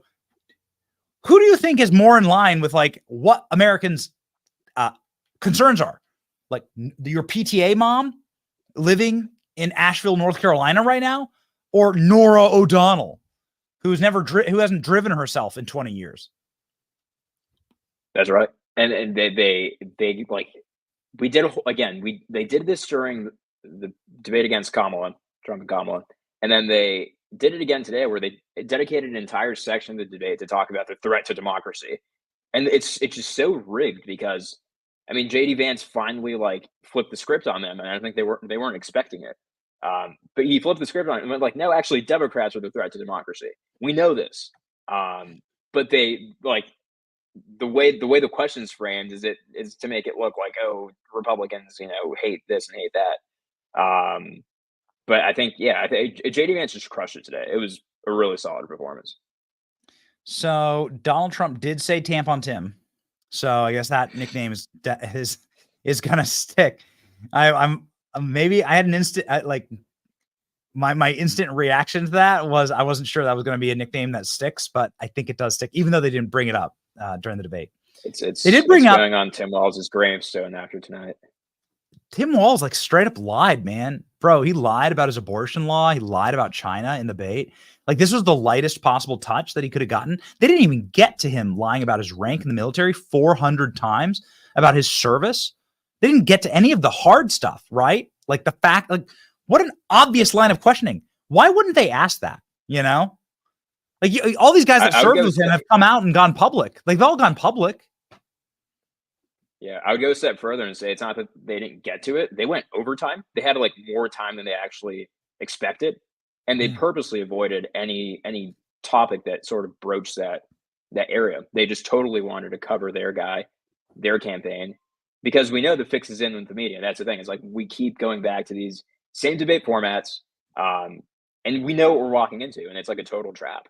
But I think the media might rethink their strategy after tonight, just seeing how JD Vance just totally flipped the tables on them.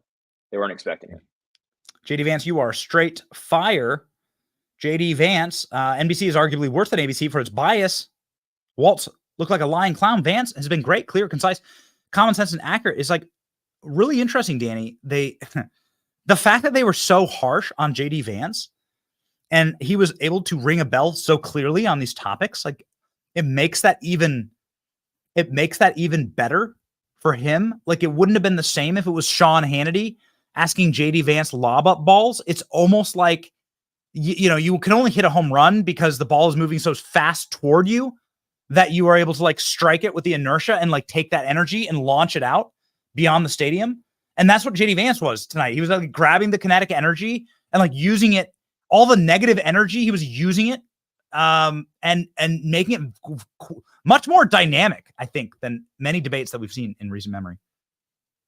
Yeah, I think that's spot on. I think he also just tapped into a frustration that many Americans have, and it's that they know for almost, more than this, but notably the last like 10 years, is we've had a media that has continually lied to us about every narrative, whether it was COVID or whether it was the Russia hoax, or even January 6th. And they know that it's all like, it's one machine. It's the Democrat machine that has been crushing hardworking Americans for ages, coupled with a media apparatus, coupled with, big tech, whatever it is.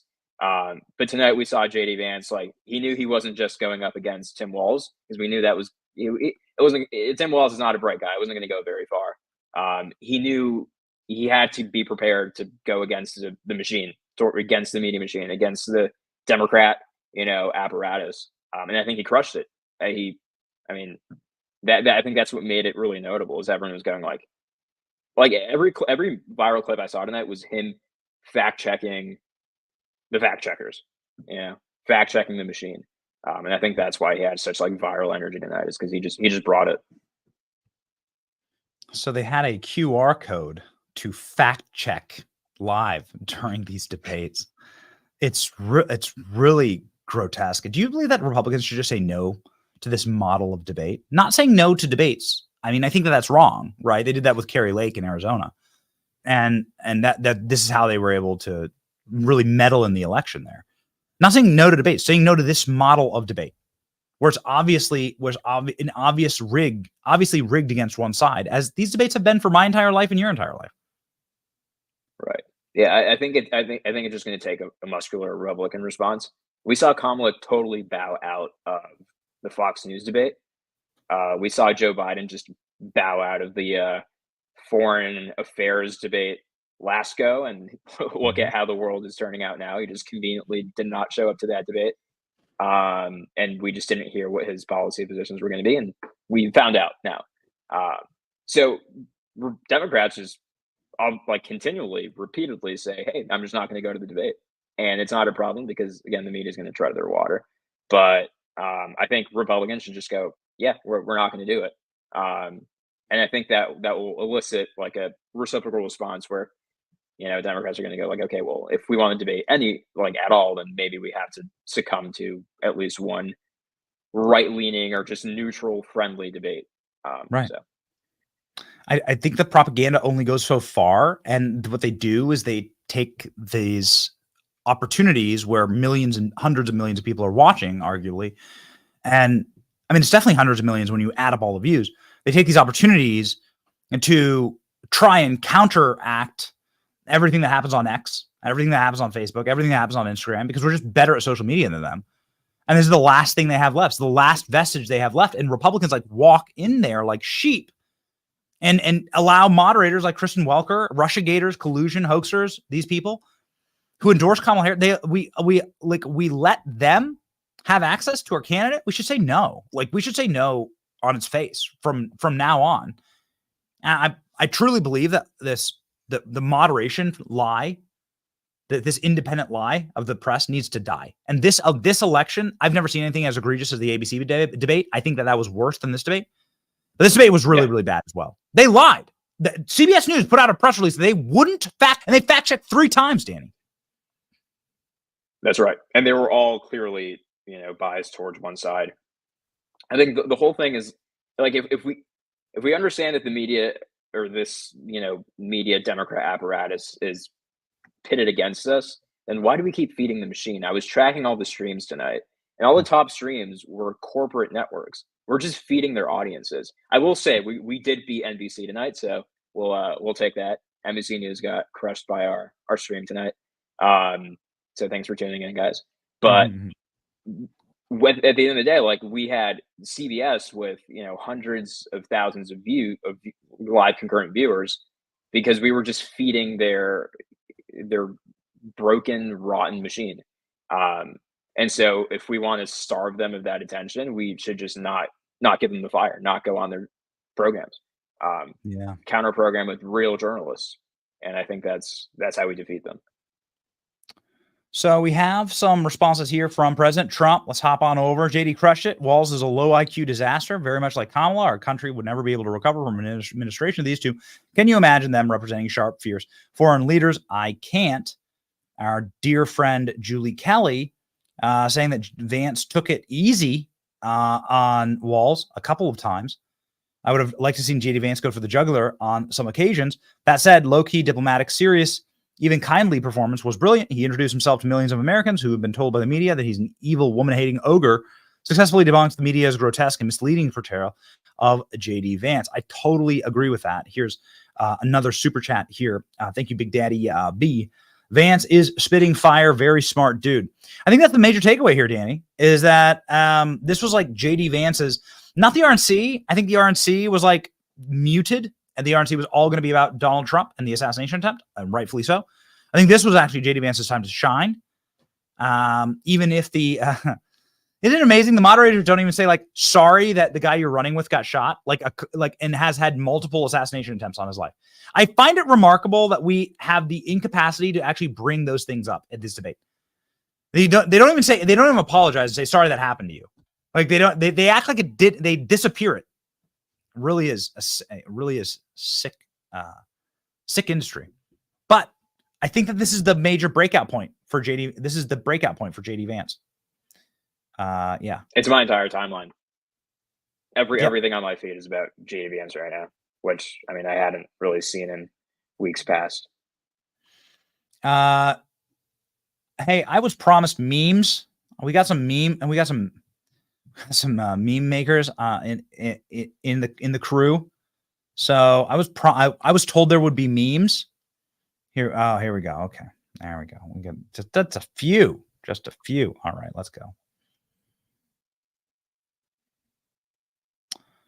You guys want to see a dead body? Game recognized game is the Decker chat. Tonight's vice presidential debate. That's my personal favorite.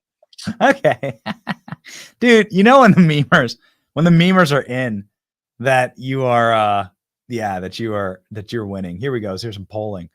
JD Vance winning early VP debate polls, including in hyper-liberal Baltimore, Maryland. This won't even come out as a shock. Wow, the Baltimore Sun saying JD Vance wins. Whew, baby. Look at this. Here's Rasmussen. Brave New World destroyed. Tim Walz destroyed. What are our parting thoughts here? Lots of meme energy from JD Vance. I think that this is a massive win. I think there's no other way to define it. It's a massive win, and it probably is the boost that Trump needs to break and flip the election. I think single cat ladies vote Harris by 36 points. Trump wins among all other cat owners. Okay. Okay. Big if true. Yeah. Okay. JD Vance got scared off by the childless cat lady controversy, as his advisor told him to humanize himself by being nice to Walz instead of exposing him as a commie and stolen valor weirdo that he is. Yeah, I mean, he could have gone really hard. Do you think that would have been a mistake, Danny? Yeah. I don't think he needed to. I mean, we know what's certain right now, and it's that this is a commanding victory by JD Vance. And so you change anything else in that calculus, and you could end up with a different result. I think this played extremely well for him. And I mean, yes, he could have gone harder, but I think he was, Tim Walz was cooked by just the moment he walked on stage. He was already, talking about Iran's right to defend itself, and it was chaos from that moment on. So I don't think he needed to go that hard. I think he said what he needed to say and presented his vision for the country.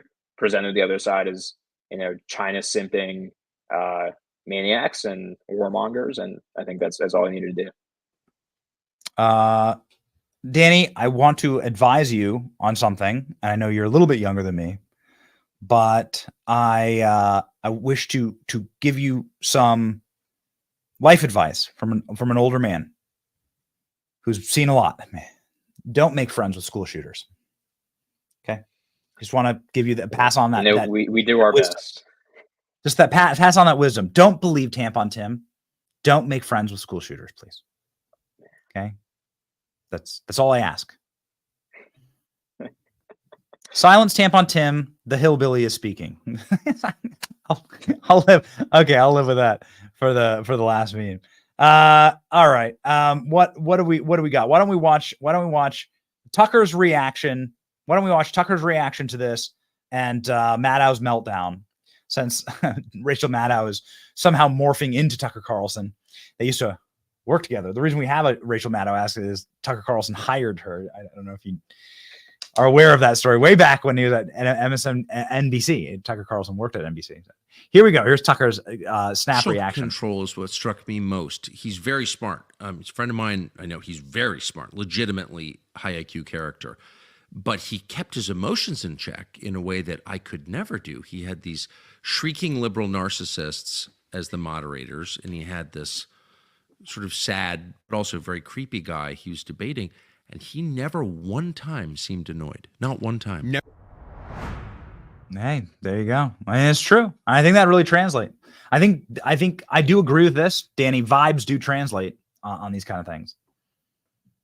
Totally. He seemed calm, in control, and Democrats always like to talk about the adults being back in charge, and you look at the past 4 years, and I think it's very clear that it's been quite the opposite of that. Just from the pretty eclectic scenes we've seen from the White House lately. Yeah.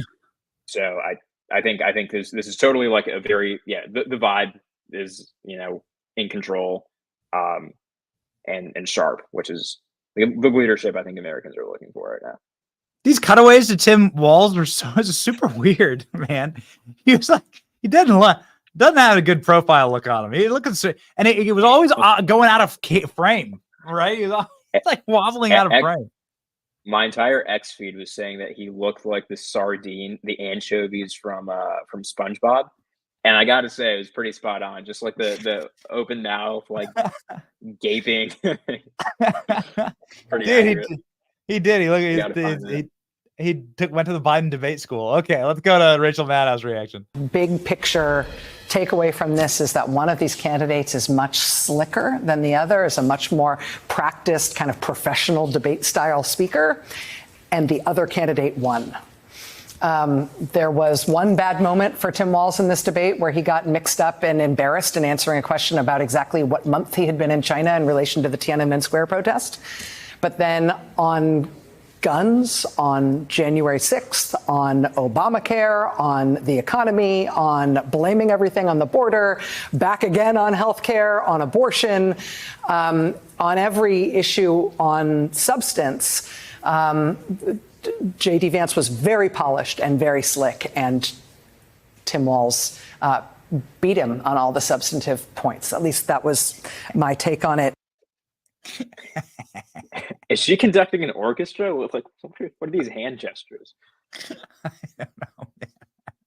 She's gonna be really upset at this meme. She's not gonna like this one. Good old tampon Tim. Oh man, and here's what Danny is talking about. Here you go. Here's your sardines. That is what he looked like. That is what he looked like. Wide open mouth, yeah. This is what Rachel Maddow looks like. This is what MSNBC viewers look like, actually, watching the debate. And it was not. It's pretty accurate. It wasn't pretty, dude. I think this is good. I think this is the little, all you need. Donald Trump was already like rising up. All you needed was just like a little lift. And then this thing, I think, slides very steadily and glacially out of reach for Kamala Harris and Tim Walz. Yeah, let's really quickly, producers telling me, let's hop on over to CNN and see what they have to say. CNN saying this is bleak performance for Kamala Harris's team. At the beginning, the two issues driving the campaign right now are Harris has a big deficit on the economy, Harris has a big deficit on immigration, and Republicans were happy tonight and Democrats a little bit nervous that on those two issues, Vance carried it. Oh, there you go. Heard it from CNN and Rachel Maddow, so I think that's doesn't look like a confident debater here. Okay, all right. Well, ladies and gentlemen, that's been one heck of a night. That's been really fun. This has been. Looks like he just saw a horse. Yeah, this is JD Vance won big. JD Vance won this big. I think he did a damn fine job, and I think he represented President Trump really, really well here. This is the winner for me.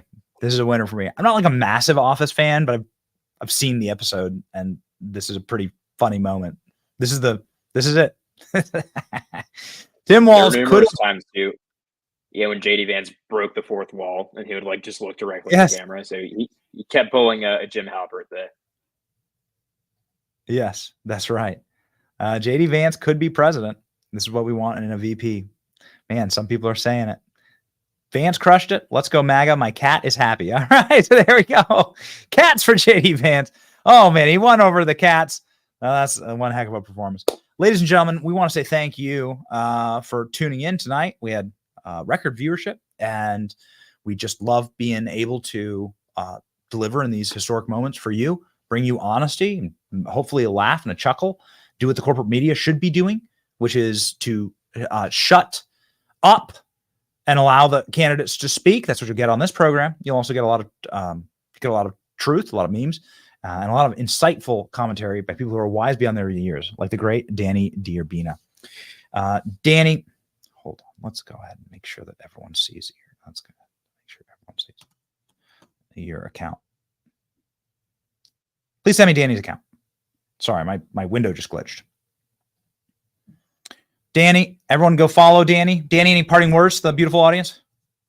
Yeah, I think this is a tremendous showing by JD Vance. I think when you look at the way the polls have been shifting over the past few days, we usually see races tighten at this point, and it's actually been widening in Trump's favor. So I think this is going to be the extra little bit of motivation that voters are going to need. So I know I'm going to show up to early vote with more excitement than I did before after watching this debate. And I would only hope that that would be the case for everyone watching the debate, is that they would show up more motivated. So I'm very, very heartened and excited by what I saw today. So were the tweets really that bad? No, they were not. And you should go and follow. Tweet. You should go and follow Danny. Ladies and gentlemen, we have our verse of the day for you. And we will rock and roll. Verse of the day from Romans 8. No, in all these things we are more than conquerors through him who loved us. We are more than conquerors. There are things there are things that only God can control, and so we're not going to sweat it at all on this election. We think that there's the energy on our side, and I've said this before. If God was done with America, then I think that Donald Trump would be dead, quite frankly, right now. That's how much evil wants to fight this guy. So be on the other side of evil. So if evil wants this guy dead so much, well, then do the opposite of that and put him in charge. It's pretty great case, I think, for President Trump. But what do I know? Either way, we want to say thank you. We have a lot of fun at these things. Been live for 4 hours here, and let's go rock. We'll see you tomorrow in the morning for another big roundup and recap here. Stay totally based in this, the greatest country on earth. It's your boy Benny and Danny. See ya. Damn, this burger's good. Yo, Chinaman, taste some of that American democracy. You, me, rap battle now! America, the most powerful force. We're shooting down y'all while we're winning your boss. Come on, man, you think you can rap? You probably work in a sweatshop and eat cat. Hey, you f***ing fat. Your mama told me you need a smack. A Chinatown here, a Chinatown there. Before you even know it, Chinatown everywhere. What? Huh? Could you say that again? Cause I barely understood a word that you said. But we're the best fighter. Nothing will be finer. Soon the whole world will be made in China.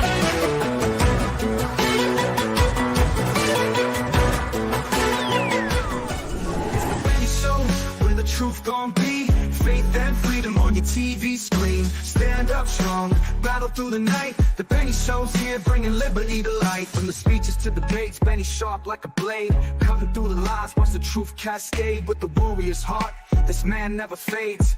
You know it's prime time when Benny invades. From saving the nation to stories untold, the Benny Show's a storm, see the truth unfold. Stay in the loop, let freedom take hold. Salting all the libs, soul never sold. It's the Benny Show, where the truth gon' be. Faith and freedom on your TV screen. Stand up strong, battle through the night. The Benny Show's here, bringing liberty to light. Liberty to light. Bringing liberty to light. Liberty to light. Bringing liberty to light. From the speeches to debates, Benny sharp like a blade, cutting through the lies, watch the truth cascade. With the warrior's heart, this man never fades. You know it's prime time when Benny invades. From saving the nation to stories untold, the Benny Show's a storm, see the truth unfold. Stay in the loop, let freedom take hold. Salting all the libs, soul never sold. It's the Benny Show, where the truth gon' be. Faith and freedom on your TV screen. Stand up strong, battle through the night. The Benny Show's here, bringing liberty to light. Bringing liberty to light. Bringing liberty to light. Bringing liberty to light. Bringing liberty to light.